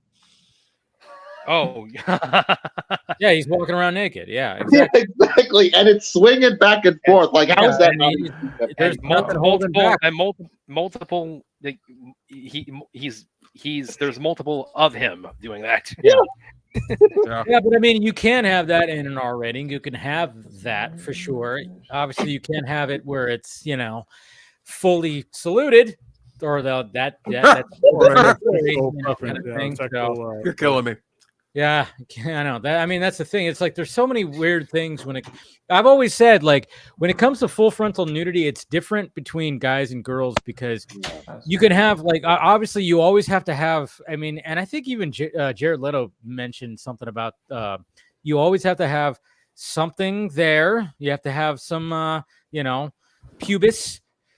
Something, you have to have something there. Even if you don't, you have to wear a merkin, is what they call it in the business. You have to have a merkin because you have to have something there. But it's funny because when it comes to guys and girls, when it comes to the genitals, man, we're getting into some interesting things. I came in at the wrong time. How did I come in at this time? You came in at the right moment there, man. I'm just saying, like, I mean, look, you freeze framed. You freeze framed on the perfect face, man. Yeah, pretty much. But I'm just saying, like, when it comes to guys, it's exterior. Girls, it's interior. So it's like full frontal is different. It's different. Yeah. It's different. That's what I was getting at. Is like it's different because there's internal and external when it comes to the actual.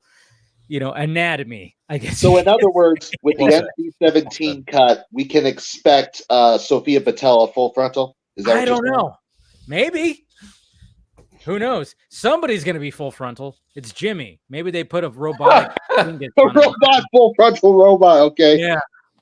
Can you imagine that if they actually has like a swinging, like, I will say though, we were talking about Star Wars. Going back to Star Wars, if you want to get technical, C-3PO goes full frontal all the time. He does, but it's true. Well, especially in Phantom Menace, where they make a whole joke about him being naked. Yeah, true. I don't know, but that's what's in. I want to when Zach comes back onto the Vodka stream, I'm going to ask him. I'm going to be like, what was it that made Rebel Moon pass to R-rated? What was the thing that was so over the top that they were like NC-17? I can't wait to ask him that. I'm sure he'll probably say it in another interview, but if he doesn't and I get the opportunity to ask him that, that's what I'm going to be asking him. Like, what was it where you finally got it to an R rating? Like, what was the thing that I'm sure it's a small thing. You just one frame, frame. Very poor choice of words. I know, right? What's the small thing? Yeah. I shouldn't have said that, right? I can imagine Zach responding and going, "Well, isn't that small?" But well, listen. That's funny, but I'm just saying, like, I just want to know. Yeah, I shouldn't use those words. I should not, Jimmy's Jimmy. Yeah, somebody just said Daniel in the chat just said Jimmy's Jimmy. Yeah, that's pretty funny. Wow. I can't who said somebody else had one of Daniel Martin said Ben Affleck showed his Robin and Gone Girl. Yeah. You know what's funny? What's funny about Gone Girl is like that scene in Gone Girl, it was not necessary, and I'm like, why did they even need to like do that? Didn't he direct that movie, or didn't he produce that movie? No, that was who was that? That was Fincher. Yeah, Fincher. Yeah, it was Fincher. And it was like, and as much as it was like everybody was, I mean, I guess I get it because everybody talks about it. We're talking about it now, but I was like, there was no necessity of like seeing that. I mean, it was like the shot, and then you just see that, and it's like, okay, cool. Like, why do we? And then you got Rosamund Pike. You don't even see anything of her. You just see her bare back, and then she's like covered. She's like covering herself, and then they don't even show anything of her. I'm like, but they showed everything of Ben. And it was like, what? What's this all about? I'm like, well, what they show with her is they showed her covered in Doogie Howser's blood. Yeah, that's pretty much it. Jesus Christ, Brad. Well, I mean, that's what happens. Good Lord. He's not wrong. I mean, no, he's not. Yeah. No, he's not. I mean, you're right. It was such a weird thing for me, but at the same time, it's like everybody talked about it, and it's like, I mean, good on Ben Affleck. I mean, it's not like people are going like, Jesus Christ, you see how small this guy is? Yeah. Anyway. I mean, in fairness, we already saw his button BBS. So. Yeah, he's not afraid. Ben Affleck's not afraid to do some nudity, and which is good. Yeah. I respect that. Yeah.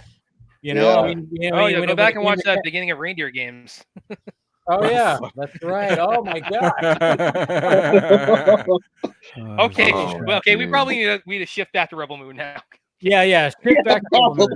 I'll be right. I gotta go to the bathroom. So you guys can't shift back. Oh boy. I don't know that was a wise move to leave it. What did that come into? I mean, especially interesting because Rosalind Pike, I think I don't know if it was like her first big break was that James Bond movie, Die Another Day, and all that. But like, how long after that was Gone Girl? This is not Rebel Moon. We need to talk about Rebel Moon. Like Dave talk about Rebel Moon. I think we were saving it till he comes back. I don't know.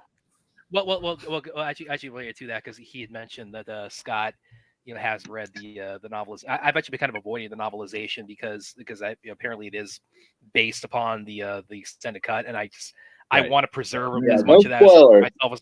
I want to save as much of that for myself as possible. So it's like that's why I've kind of avoided the novelization. But I've heard heard things. I feel like once I witness part 2 and then the R-rated cuts of part 1 and 2, then I'll go back and try the novelization and just try and see what is present, what is not present, and see like what would justify an NC-17 as opposed to an R rating. Just curious, like going in the reverse direction. So obviously, some of us here are comic book fans and we want to see movies based off of comics that we've read, and it's kind of like a reverse effect in that respect. Whereas like with Rebel Moon, I'm like, no, I want to see the movie before I go and read the fucking book, because I like I like watching Zack Snyder do the visual language as opposed to trying to, because with Dune, like I watched part 1 and 2 and now I'm having a much easier time reading the book and visualizing actually what I'm seeing. So when it comes to Messiah, when Denis Villeneuve inevitably gets to Messiah, I'm like, well, can I get through that book? Probably, because it's thinner than Dune, but also because I've got like this visual idea of like, okay, Chalamet's Paul, Shawnee is Zendaya, Duncan Idaho is absolutely fucking Jason Momoa. Like I can go into that book a little bit more easier in terms of like trying to visualize what's going to happen and then set myself up for that movie. But again, with Rebel Moon part 1 and 2, I'm like, I want to see what Zach wants to show me, and by me I mean collectively the rest of us, the audience, and then go back and read the book and be like, what the fuck did he have in mind, and what was cut, what was not cut. That's where my curiosity will lie. And on that note, like if you've read, Dave, I think you're mute. I think you're mute, Dave. There it is. Sorry. Go ahead. On that note, Phil, like, have you finished the Dune book then, or? I have about 150 pages left of Dune. Oh, okay. So then I couldn't ask you the question of, because like one of the complaints about the second movie is that there's a change near the end or something. Yes. Yeah. Like I'm familiar with the book. Like I know how it ends, and there's actually there's a few differences with the book in part 2. Yeah, exactly. Now, people that happened in part 1 too. There was one particular scene that I remember reading, and it wasn't. I was like, "Oh, I'm looking forward." But you bring up a good point, Phil, when it comes to the fact that it's like you're seeing this, and then you have the visual sense of like, okay, so if I go back and read it, I know what I'm looking at. So what I always talk about, like anytime that everybody goes, the book is better, I always say, like, you know why the book is better? Because you made that movie in your head. Yeah. Yes. When you were reading, you created the movie in your head. So then when you saw somebody else's creation, you went, nah, not as good. My version was better. Also, when you go back and you're already seeing somebody else's creation, you have that mindset. So then you enjoy it a lot more. Yeah. Here's the thing with Dune. Like one of the biggest changes that part 2 deliberately goes out of its way to do is the movie. The movie takes place about 8-9 months after part 1, right? Mm-hmm. In the book, when you get to part 3, The Prophet, there is a fucking 2-year time jump. Yeah. By that point, Paul's sister is born. And spoilers, Paul has a child with Chani. Like there is a little Leto 2 running around at the end of Dune, the book. And in the movie, they don't fucking do that at all. No. Like the biggest alter change they do from book to movie in Dune Part 2 is they completely alter the relationship between Paul and Chani. Like you see their relationship happen, but at the end of the movie, it's very different. It is very, very different. But then you don't know if she's carrying, because we do see they do have some naughty time. They do. And of course, people complain that's like, well, what does that mean for Dune Messiah? Because a lot of Dune Messiah relies on the two of them having a good relationship. That's where that's where we're gonna find out. We're not gonna probably see the movie for another 4, 5, 6 years. It's probably gonna be a little bit. Make something in between. Yes, he has like 4 projects that he's working. One that he has a nuclear war program, but that's actually going to come out after Dune. They're going to actually get to work on You think so? Dune, yeah, they said it. They're already in development. Well, yeah, it's in development, but that does not mean that he's going to actually work. But he gave a timetable that movie Dune would come out before the nuclear movie. That's what he said. I think there's going to be a significant gap. I think we're not going to get it till. It would be in his best interest to have like a gap between Part 2 and Messiah, because you kind of need, as much as I want leads to age. You kind of need Zendaya and Chalamet to like age a little bit. That way they can kind of look a little older. Because Messiah is like, man. True, you're not wrong. You're not wrong at all. I'm just saying, like, they kind of need to grow a little bit, because Messiah is like a 10-year after Dune 1. Like it takes place like 10 or 12 years after Dune 1. So that's now. Do you think he may, because he has enough credibility and clout at this point, because he's going to get some statues next year as far as this movie goes. He may not adapt that as we're thinking. Like, it may be Dune Messiah in name, but I think they're going to give him the freedom to do what he wants. I mean, I would to counter that. I think they've already done that. To counter that, I will just say then it would be kind of moot for him to walk up to Hans Zimmer and silently put the book Dune Messiah in front of him for that. If what you're saying is true, I mean, not completely different, but I don't think he has to.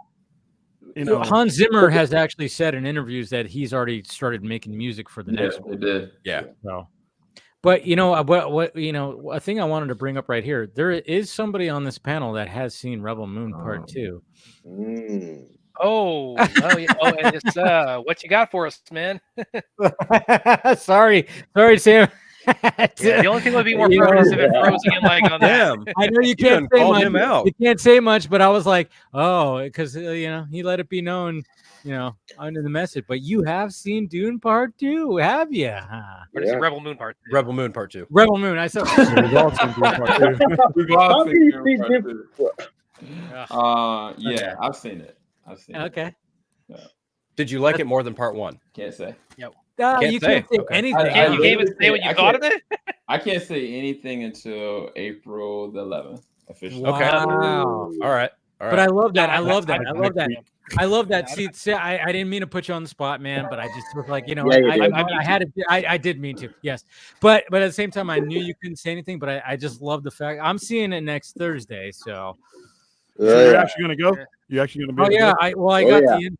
I got the invite. I can't turn it down. Yeah, because you mentioned that you initially weren't going to, then you got the invite and you decided to go ahead. Well, that's the thing is like, and I don't want to sound like, I got the, but I was like, at first, like when it came to the whole, like, submit your name and go, and I was like, it's on a Thursday, I have the day job thing kicked in again. I'm like, I'll wait and blah, blah, blah. But then, and all of a sudden I get a text message from the people of the man himself going like, hey, you going? Well, I have an invite for you. And I'm like, shit. Oh yeah. I see it 24 hours later. At that point, you're kind of like, I'm not gonna be like, no, because I haven't, I haven't.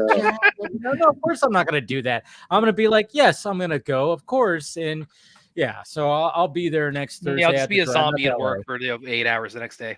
Oh yeah, the next day, on Friday, I'm gonna be like just totally, because I'm not gonna probably get home till after midnight. Yeah. Because of the screenings at 7, it's a 2-hour movie, the Q&A, and then driving home. Yeah. I'm probably not gonna get to bed till after midnight. So I'll be a zombie the next. But it's worth it, especially when I know that, like, that's what I love about Zach. And again, we even talked about this last night on the Vodka stream when we were talking about, like, don't meet your heroes. And I would consider Zack Snyder like a hero, because he's one of my favorite filmmakers, and I love film and everything like that. And the fact that we're kind of like, we're he'll come on here. We've had conversations where essentially, it's like, that's why sometimes that saying doesn't apply to everything. It does apply to some things. And I just tell people like, hey, just don't expect everybody to always be like this nice person, but there are like these nice people. And Zack is just one of those guys. He's one of the nicest people in the world. Like, I still remember when we were at Full Circle and it was during intermission of Justice League, and there was like that center bar. Remember this, Phil? Like that center bar. That was in the movie theater. And I was like, you know what? I'm going to get a beer, and I was like, I'm going to get some, let's get some drinks. And then Zack walked out, and then he walked like right up where I was. And I was like, hey man, you want to get a beer? He's like, no, I'm not going to get, I was like, okay. And we were just kind of shooting the shit. And of course, everybody's like wanting to take, and my mom came up and he was like about to just like go back to the theater. I was like, hey, babe, Zack, this is my mom. This is my mom right here. And he took the time to like shake her hand and then take a picture. Like, even though he was about to just like jet back to the movie theater. You know what I do remember too? I remember like when Ray Porter walked in and he saw you and Scott and everyone, and Ray even took the time to like stop and like get a group picture with everybody. That was such a great moment. That was dope. Well, and Zack, I mean, like, how does it play out every time he's on a stream? It's like Zack, he'll be on a stream and says, okay, I could drive it for like 20 minutes and kind of shoot shit. And then an hour and a half later, it's like, okay, I can stick around for another 15 minutes, guys. And then every time that we've had conversations with, he was like, I could be on for an hour. It's never an hour. It's always more than he's an hour. He's always so generous with his time, and he's so generous with with everything. Yeah, so, and I think he just likes the fact that like shooting the shit with like fans that are looking at his art and breaking it down, and then he's answering questions. I mean, I think one of the best times that Zack was on here is when after Army of the Dead came out, and he was literally in his pajamas, and like he was like in a room, and like because he got up to like, because Steven was on the panel. And they were talking about lenses, they were nerding out about lenses, like camera lenses. He started pulling them out, didn't he? Oh yeah, he went and got some, and then it was funny because we saw like Zack was wearing his traditional white V-neck, but then we saw there's like he was wearing pajama pants, and it was funny, and he was like, you could tell he was getting sleepy but he was still like there for over 2 hours just talking with us, but he was just kind of like, you could see he was like getting tired, like his eyes were a little. Yeah, and it was funny. It was just great because he wanted to just talk about his movie with fans of his that he knows are dedicated fans, and it was just that's how great the guy is, man. Go ahead. I was just gonna say real quick, I'm not trying to like step on Dave's toes with this, but like I feel kind of bad. I wish he would have been there too. But like the next day, the Monday after Full Circle, me, Steven, Joey, like we all were fortunate enough to get like coffee with Ray Porter, and that in and of itself is very, very in the same line of like getting to talk to Zack and like pick his brain about certain stuff. It was the same exact kind of deal with Ray Porter. Like two of the nicest effing people you could imagine. I wanted to be there too when like you guys were like, but I was like, I had to take Scott to the airport, and this was like because he was taking a red eye, and then I was like, you know what? I'm just gonna like I'm gonna drop him off. Dude, like I had, it was that Sunday was such a long. Oh, Sunday Scott had a hell of a flight getting out there. Oh yeah, he had a hell of a flight to get out here, and luckily we got him and everything. But to go back, like we had Sunday, we had Zack Snyder's Justice League, we had that whole thing, and then we all went out to dinner. Like a big group of us went out to dinner, and then we went back to the house that we were staying at, and it was just like one of those things where like Scott's flight was at like 5 in the morning. 5 o'clock in the morning. 5 o'clock in the morning. But I had to get him to the airport like at like 4. Yeah. So I was just like, okay, we're not sleeping, and we didn't. I didn't sleep. We didn't sleep. We were just all just kind of, and then we took off, and I dropped them off, and then I just went straight to home. And I was just like, holy shit! I got home at 5:30, almost 6 o'clock in the morning. So I think, poof. Ishan and Jason and I and Steven and Joey, we dropped them off at, was it the Burbank? It might have been the Burbank airport. We dropped them off at about 1 or 2, and then we drove fucking from LA back up to Northern Cali, and it was like a 6-7 hour drive, and it was you guys had a long drive. Oh my god! Well, I remember like when he finally landed, because he was kind of updating everybody like how the progression of his epic journey from Alabama to California for that. And when he finally got there, and I saw you posted the pictures of him picking him up, and I shared it was the GIF from The Simpsons where they go to Itchy and Scratchy Land when the car is completely trashed and like Marge has like a bird in her hair and there's a rocket in the back of the car, and Homer's going, "Okay, well, we're here. Let's never speak of this journey again." Yeah, that was pretty much Scott. So that morning, like Ishan, Jason, and I got there at like 11 o'clock at night on Thursday, and then the following morning, Dave, Jason, and I went to go pick up Scott, and like the first thing out of Scott's mouth was, "I'm fucking hungry. I gotta get something to eat right now." We had to feed Scott because he was like on like very little caloric intake because he only had like a little I think he had some kind of yogurt thing or something like that. Yogurt and water. That was the only thing he had. So he was starving, and we're like, "Oh yeah, we haven't eaten yet here. Let's go get some breakfast sandwiches and stuff like that." But it was like one of those where it's like, okay, and no matter what, driving into LAX is always a pain in the ass. It's a fucking pain in the ass, but we got him, and and then it was funny too because that whole experience. I mean, that day that was Friday, right? That was Friday, where correct. We still did not know exactly what was going to be happening when it came to the Full Circle event.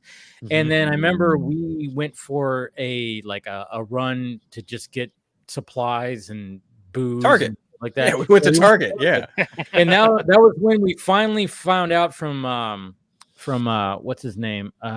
Who's Zach's assistant and producer guy? What's his name? Wes. I couldn't remember. I was like, yeah. All of a sudden, we finally get the email, and it's like, "Oh, so this is what we're doing. You guys are going to come on with Zach and do commentary live." Wow, y'all didn't know until that time? They did not know until like hours. that day. It was hours before. It was hours before, and I'm like, I'm looking at it, and then Steven wasn't with us when we went for the Target run, because Steven, he stayed back at the house. And then Who was it? It was you, me, Jason, and there was one other. It was Joey, I think. It was Ishan too. Ishan. Oh yeah, you're right. You're right. Because he was driving. Oh, you know what? Yeah, he was the one that was driving. Yeah. So then I remember in Target, I was like, so I guess I'm doing commentary with Zach for Man of Steel during the screening.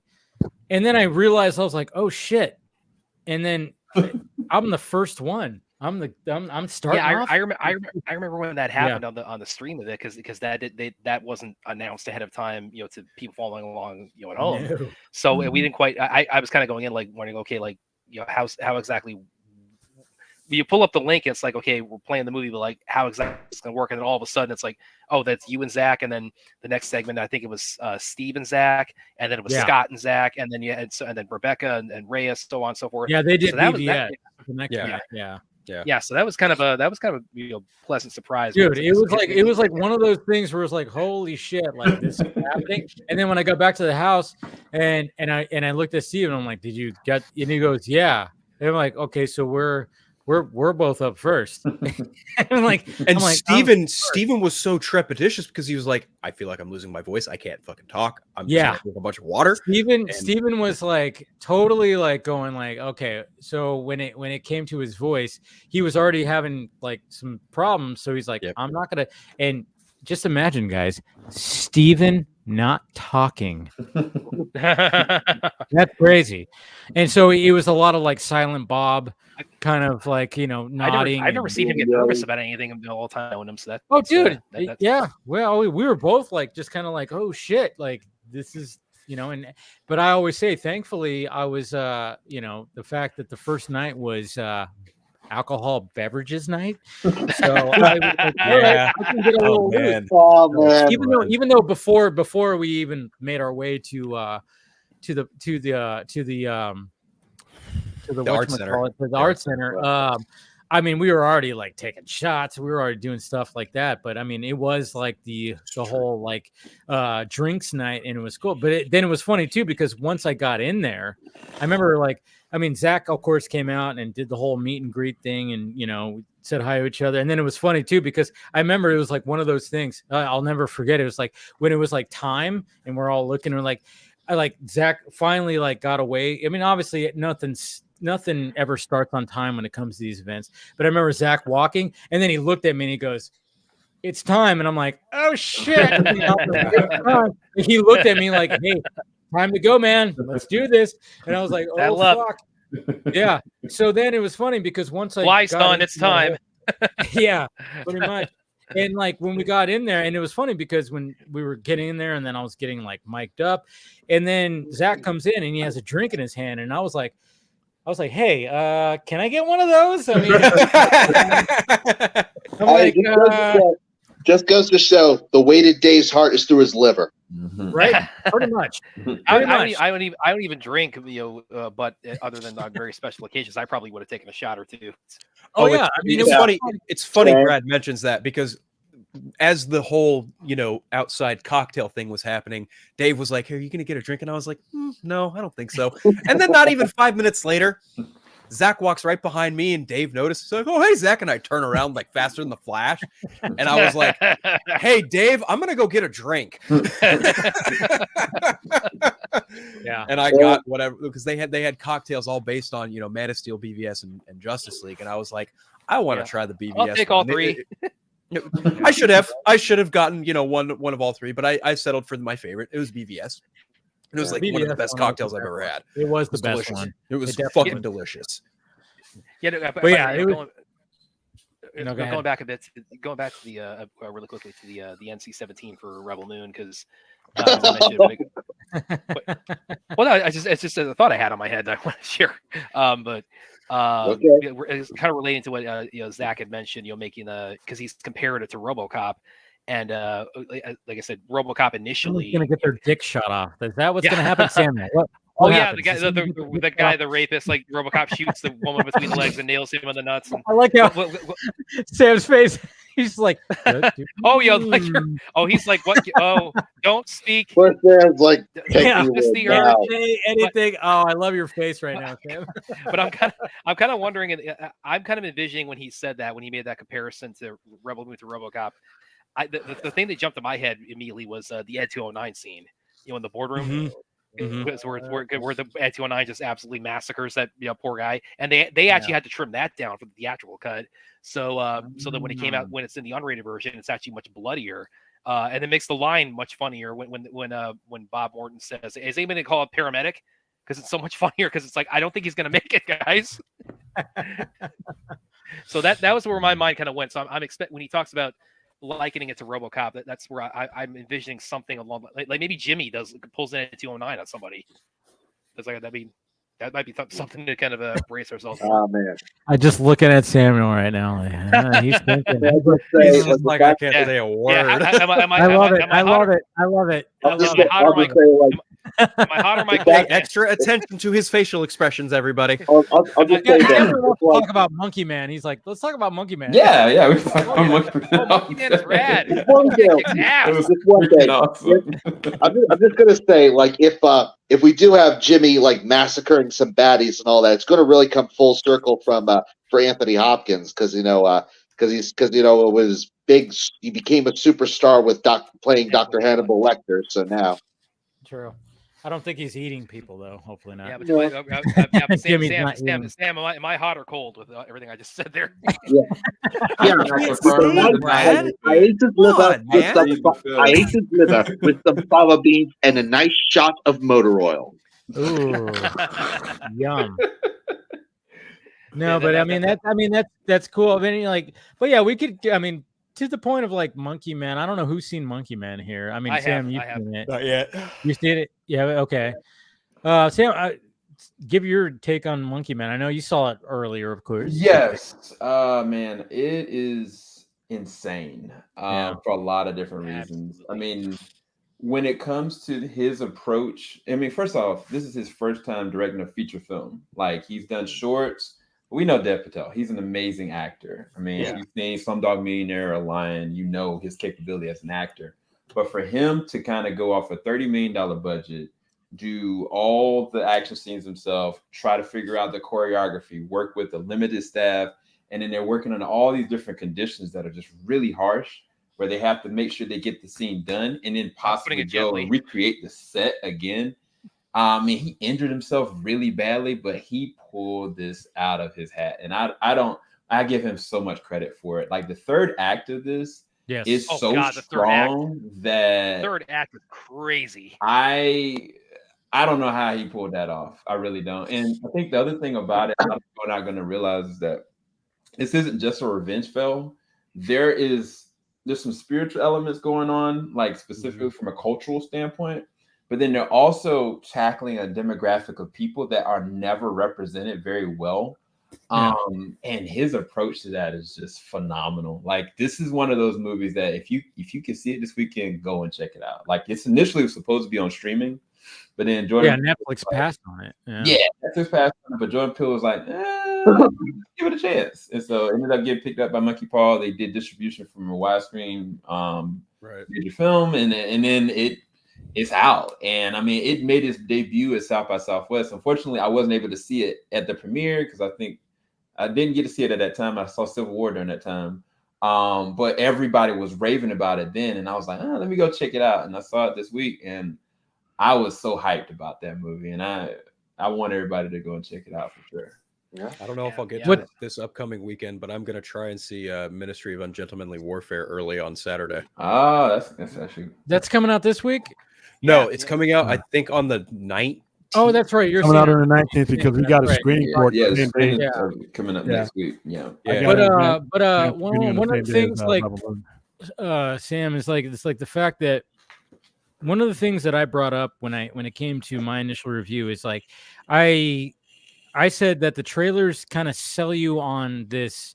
Hey, it's John Wick in India, you know. Yeah, it's not that. And it's not that. It's not. That's the thing. That's the thing. So you kind of get taken back. Like, okay, there's a lot more meat on this bone than just a revenge story, and it's takes place in India, and this guy's just gonna just fuck some bad guys up. Right.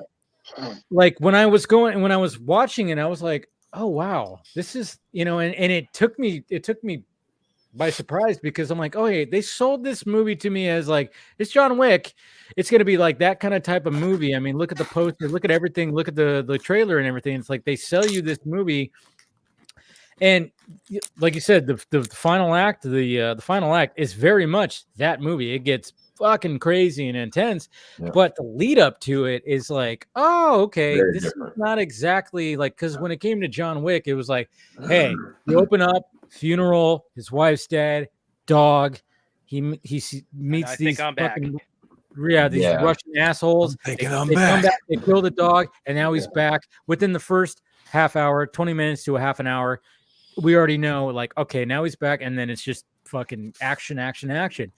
When it comes to this movie, they slow play what happened to his mom that has created this, I guess you could say, this beast that is going to take on these bad guys. They slow play it because you don't know exactly what happens, and they just kind of pepper it through the whole movie.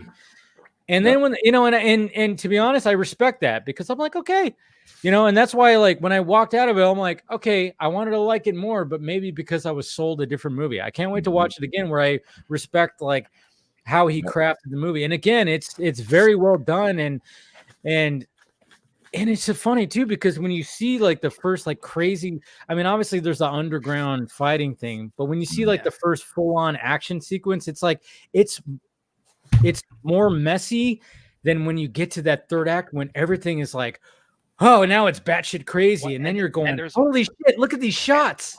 Yeah, there's also kind of a reason for that too. Which I won't go into spoilers on that, but there's a reason for, like, why he, again, it's more chaotic in his initial kind of revenge, and then he has there's a little bit of a downtime period, let's say, and then when he goes into the final act, it's like there's a reason why. There's a reason why it's like, let's say, his mindset is a little bit more composed going into that. Yeah, no, I want to comment on that, Brad. I think that's a really great point, because if you want, we were just doing our review. We just literally finished our review on it, and there's a movie that came out maybe 2 years ago called Sisu. If you want just all in your face, like John Wick style, Sisu. Sisu. Okay. Yeah. It's dog from the beginning all the way to the end. It's an old man. He's found some gold. He's just trying to get his gold back to the bank. It's simple premise. That's it. But across the board, it's insanity. Like he gets intercepted with Nazis, and it just goes there. If you that's a real John Wick kind of companion. It's basically John John Wick. Wick. Down to the dog. Even got dog, of course. It does have a dog in it. But with every movie has a dog in it. There's always a dog. I mean, the trailer is pretty much all about the dog. Yeah, but there's a dog in, Monkey Man, but it's, it's again, they utilize the dog in a different kind of way when it comes to things. So I'm just saying, I know it's not really a spoiler thing, but yeah, I mean, there is a dog when it comes to Monkey Man, which is great. But I know, William, you got to get going because you got to go. Yes, and I got to go with another. So I know. I was about to say, you guys are crazy. You guys in your streams, they're the dynamic duo. How many streams do you fucking do? Jesus Christ! I've committed to stop counting after we did the 101.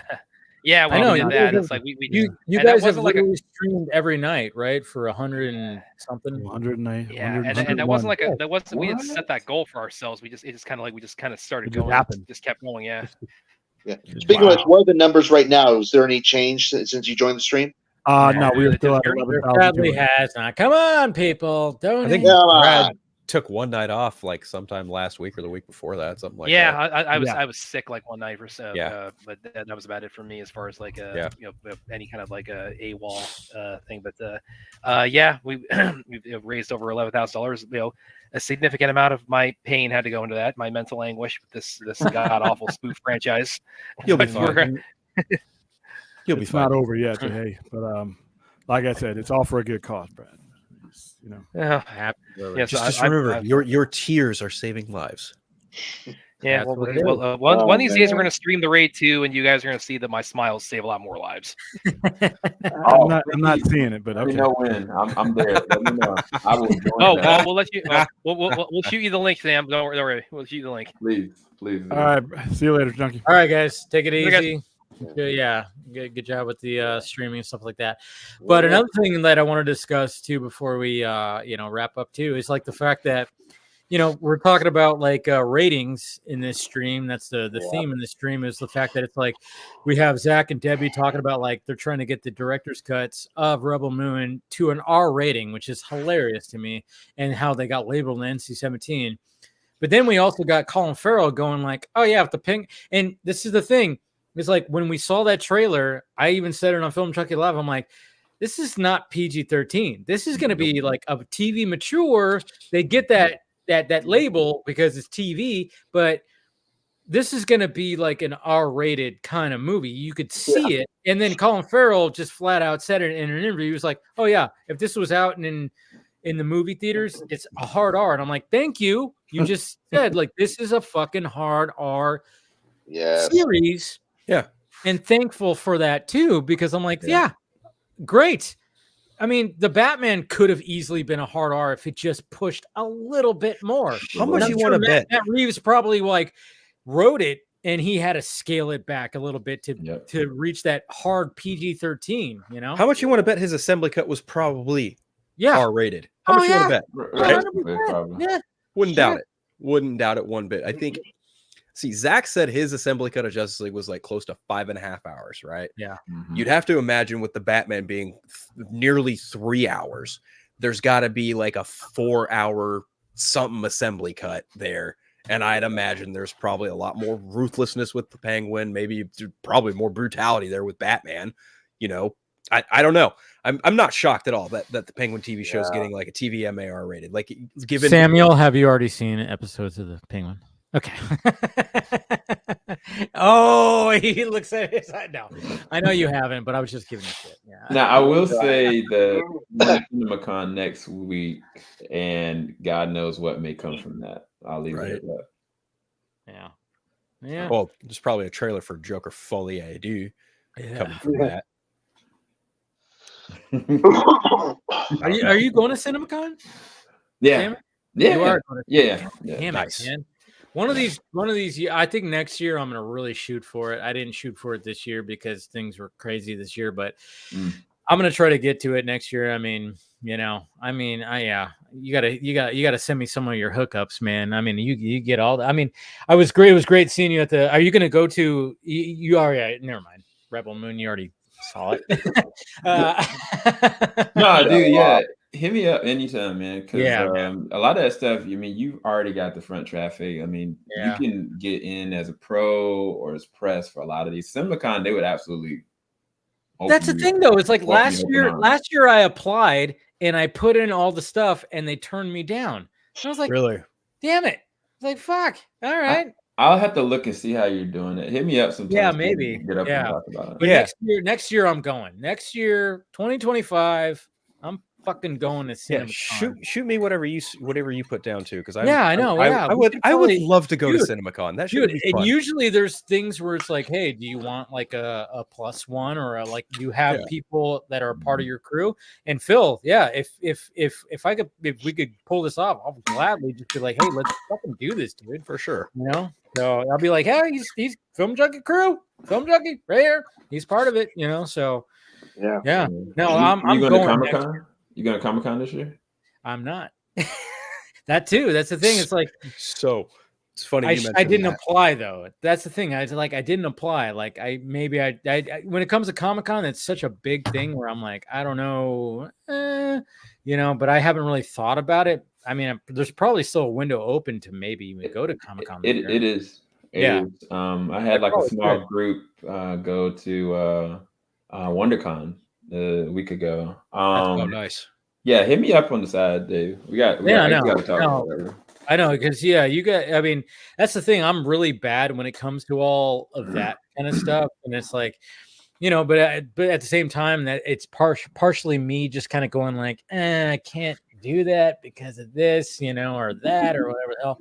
But I got to start like trying to really, you know, trying to make my effort to get to these cons, because every time I see it, I've seen pictures from you, Samuel, is like the fact that it's like, you know, it just looks like a lot of fun, and it's just like you're just meeting people that are just like the same, and we're all just, you know, having fun. You know, we had a brief like interaction, obviously at Rebel Moon, but it was so crazy. I mean, that's, you know, and you got into the after party. I sadly didn't. I was like, dude, it was crazy because I literally talked to somebody and I was like, hey, I can probably get you in, and then I couldn't find you, and I was like, I don't know where David. One of those things, you messaged me and I was like, yeah, but I'm with my mom. I brought my mom with me, and I got Steven and Amanda, and I'm like, I can't just like go. If I was by myself, I would have been like, where you at? Yeah, get me in. But I was like, I was with a group of people, and I just was like, I can't just like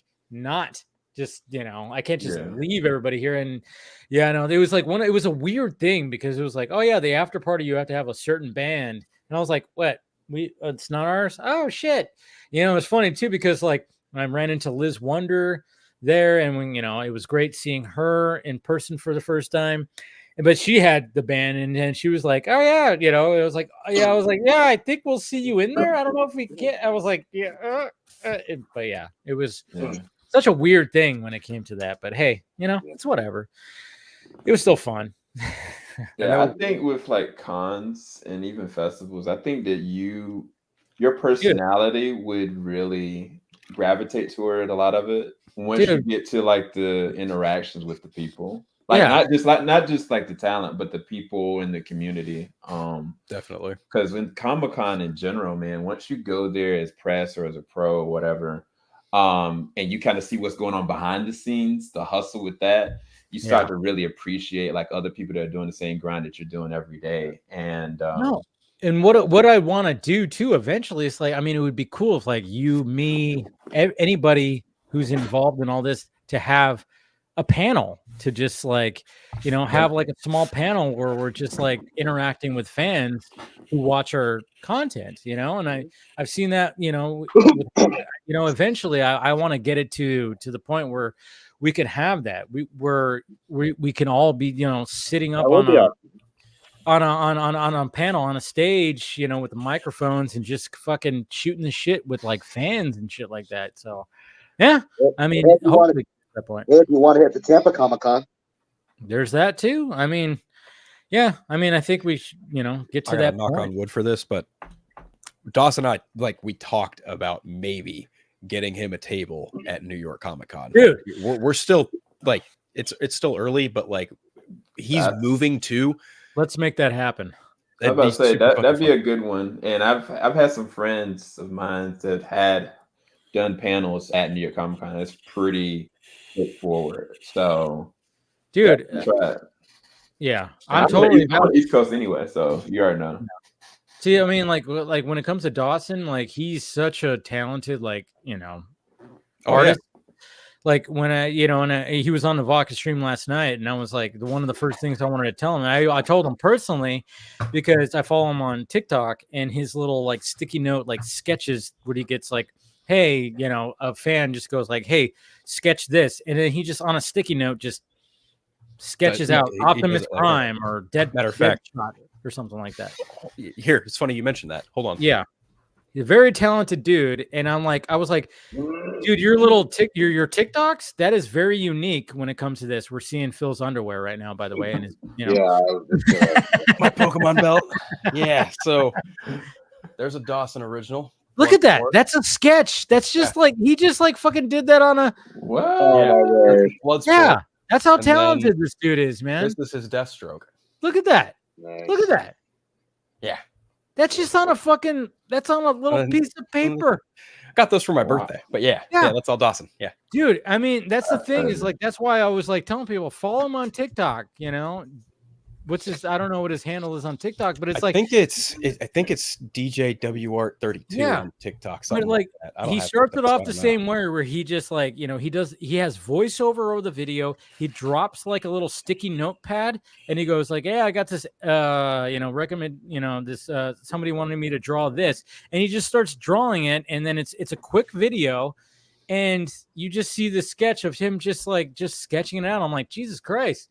Like that was like perfect. It's perfect for the TikTok era because it's so quick and the way that he does it. And that's why I was like commending. I was like, dude, you're talented. You're a talented artist, and you utilize something. And he gets a lot of views on TikTok too. Like I've seen some of the stuff, and I'm like, Jesus Christ.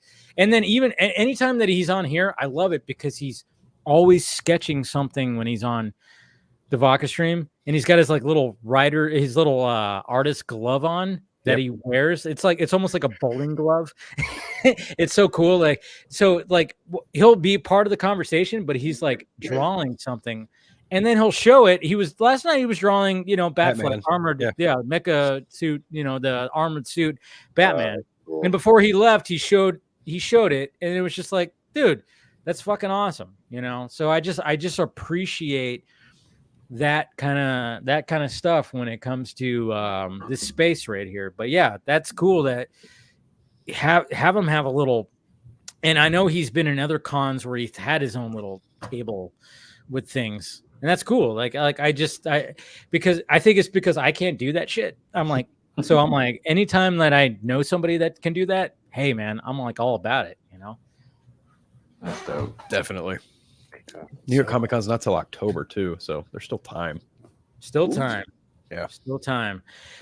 But we can go ahead and wrap this up right here. I think we've talked about we talked about the NC-17 rating where Zach has to scale it down just a little bit, but I'm so curious of like what he has to remove when it comes to all that.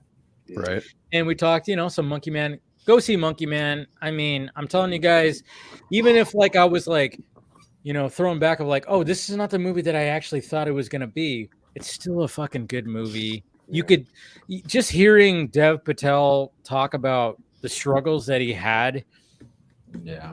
Making this movie, and I emphasize that. I even like I talked about it on Wednesday's Film Strike Live, and I put it on a clip. I'm like, I want to emphasize just how much this guy put into his movie to the point where he broke toes, he broke his hand. And it was funny too, because going into the movie, I knew he broke his hand, and I was looking and I was like, oh yeah, that hand's wrapped up for most of the movie. And I'm like, okay, I get it. But they could play it off easily because of the whole underground fighting kind of thing. And it's like, oh yeah, the character maybe broke his hand or something like that, or he could do something, and you can have it wrapped up and it makes sense.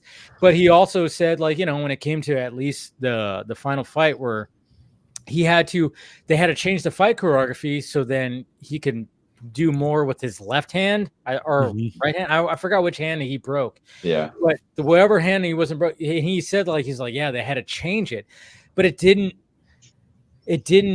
take away from the movie. That's the thing. It's like he went through just so much hell with this, and it still turned out awesomely. Yeah. And please support small movies like this, please. Yeah. I'll say this: like with all the injuries he got by doing his own stunts, I wonder if he ever called up Tom Cruise to ask for some pointers.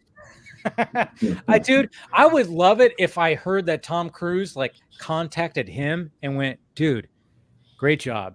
I love your movie. I want to hear that. Man, can you imagine if we heard Tom Cruise contacting Dev Patel to be like, dude, great job with your movie. I can't wait for more. Yeah. Man, that would be the ultimate thing. I'm trying to put it out there in the cosmos. Tom Cruise, please do that. Please. You're the king of doing your own stuff. We have a new filmmaker here that is doing some good shit here. Please. Or even Chad Stileski. Either them would anybody, David Leitch, reach out and be like, dude, you did a fucking Keanu Reeves can be like, dude, I watched Monkey Man, and that's I mean, Jesus Christ, he did a fantastic job because like I said, they the trailers sell you the full-on action movie, but it's not full on that. It has a lot more meat on the bone. But when it gets to that third act, it gets absolutely batshit crazy, and it's great. And so support that, please, guys. Support that, and support Rebel Moon. Support the Penguin. I guess that's the other thing that we were kind of talking about too. Yeah, But I appreciate you guys joining, and appreciate William. Appreciate Scott joining in and everything. And of course, we got Samuel, we got Phil, we got Eric. Appreciate you guys, and anybody else who's also a member and a patron, I should say. Thank you for supporting the channel. Do all that, and let's go around the horn. Who's here? Promote whatever you got going on right now. We'll start with Phil. Anything? Well, thank you again, man. It's always a blast chatting with you about anything and everything cinema and all that stuff. Anyone wants to follow me along pretty much everywhere except for Twitter X, just at Unfiltered. That's Threads, Blue Sky, Instagram, not TikTok, not Twitter. Nothing with a T. Nothing with a T except Threads. But no, I'm not on Twitter. I've been off there for a couple months. I don't have any desire to go back. If anyone wants to listen to my Batman podcast, I host with my buddy Craig. We just broke down Batman's 85th anniversary, as well as the Penguin trailer that came out a little over a week ago or so. That was the last episode we did, and we're going to do we've been doing DC retrospectives. We did Man of Steel in February, but we both got super sick in March, and then I had to go to Boston for PAX. So the next one on the docket is, in fact, Batman vs. Superman. We're doing that, so that'll be neat. Other than that, also on the Four Nerds with Dawson, Dave was talking about, or my friend Dawson Weidrich, who does a lot of the sticky notes that I showed off. We do a show every Wednesday. The Four Nerds Network. Just search that on YouTube, and we're there every Wednesday talking about all the new nerd shit. I like it. All right, Samuel, what do you got?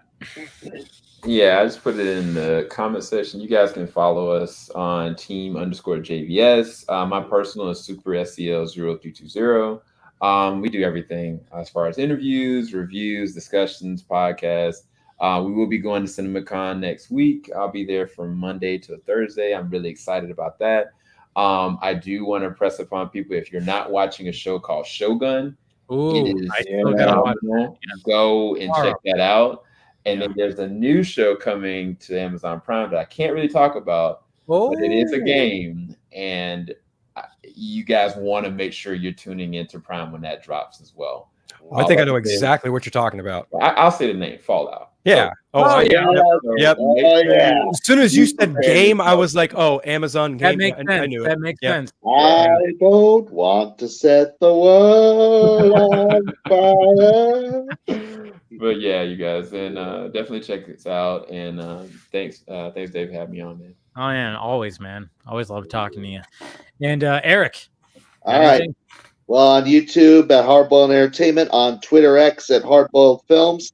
And as for what I'm doing, well, you can check the site, the American Daily Press site, to check my ever continuing a Greatest Conservative Film series. But other than that, well, I might have something cooking up in the line. So we'll see. All right. Yeah, great guys. Always great talking to you. And like I said, thank you to the patrons and the members who who are supporting the channel. Always appreciated. All right, guys. We will talk to you later.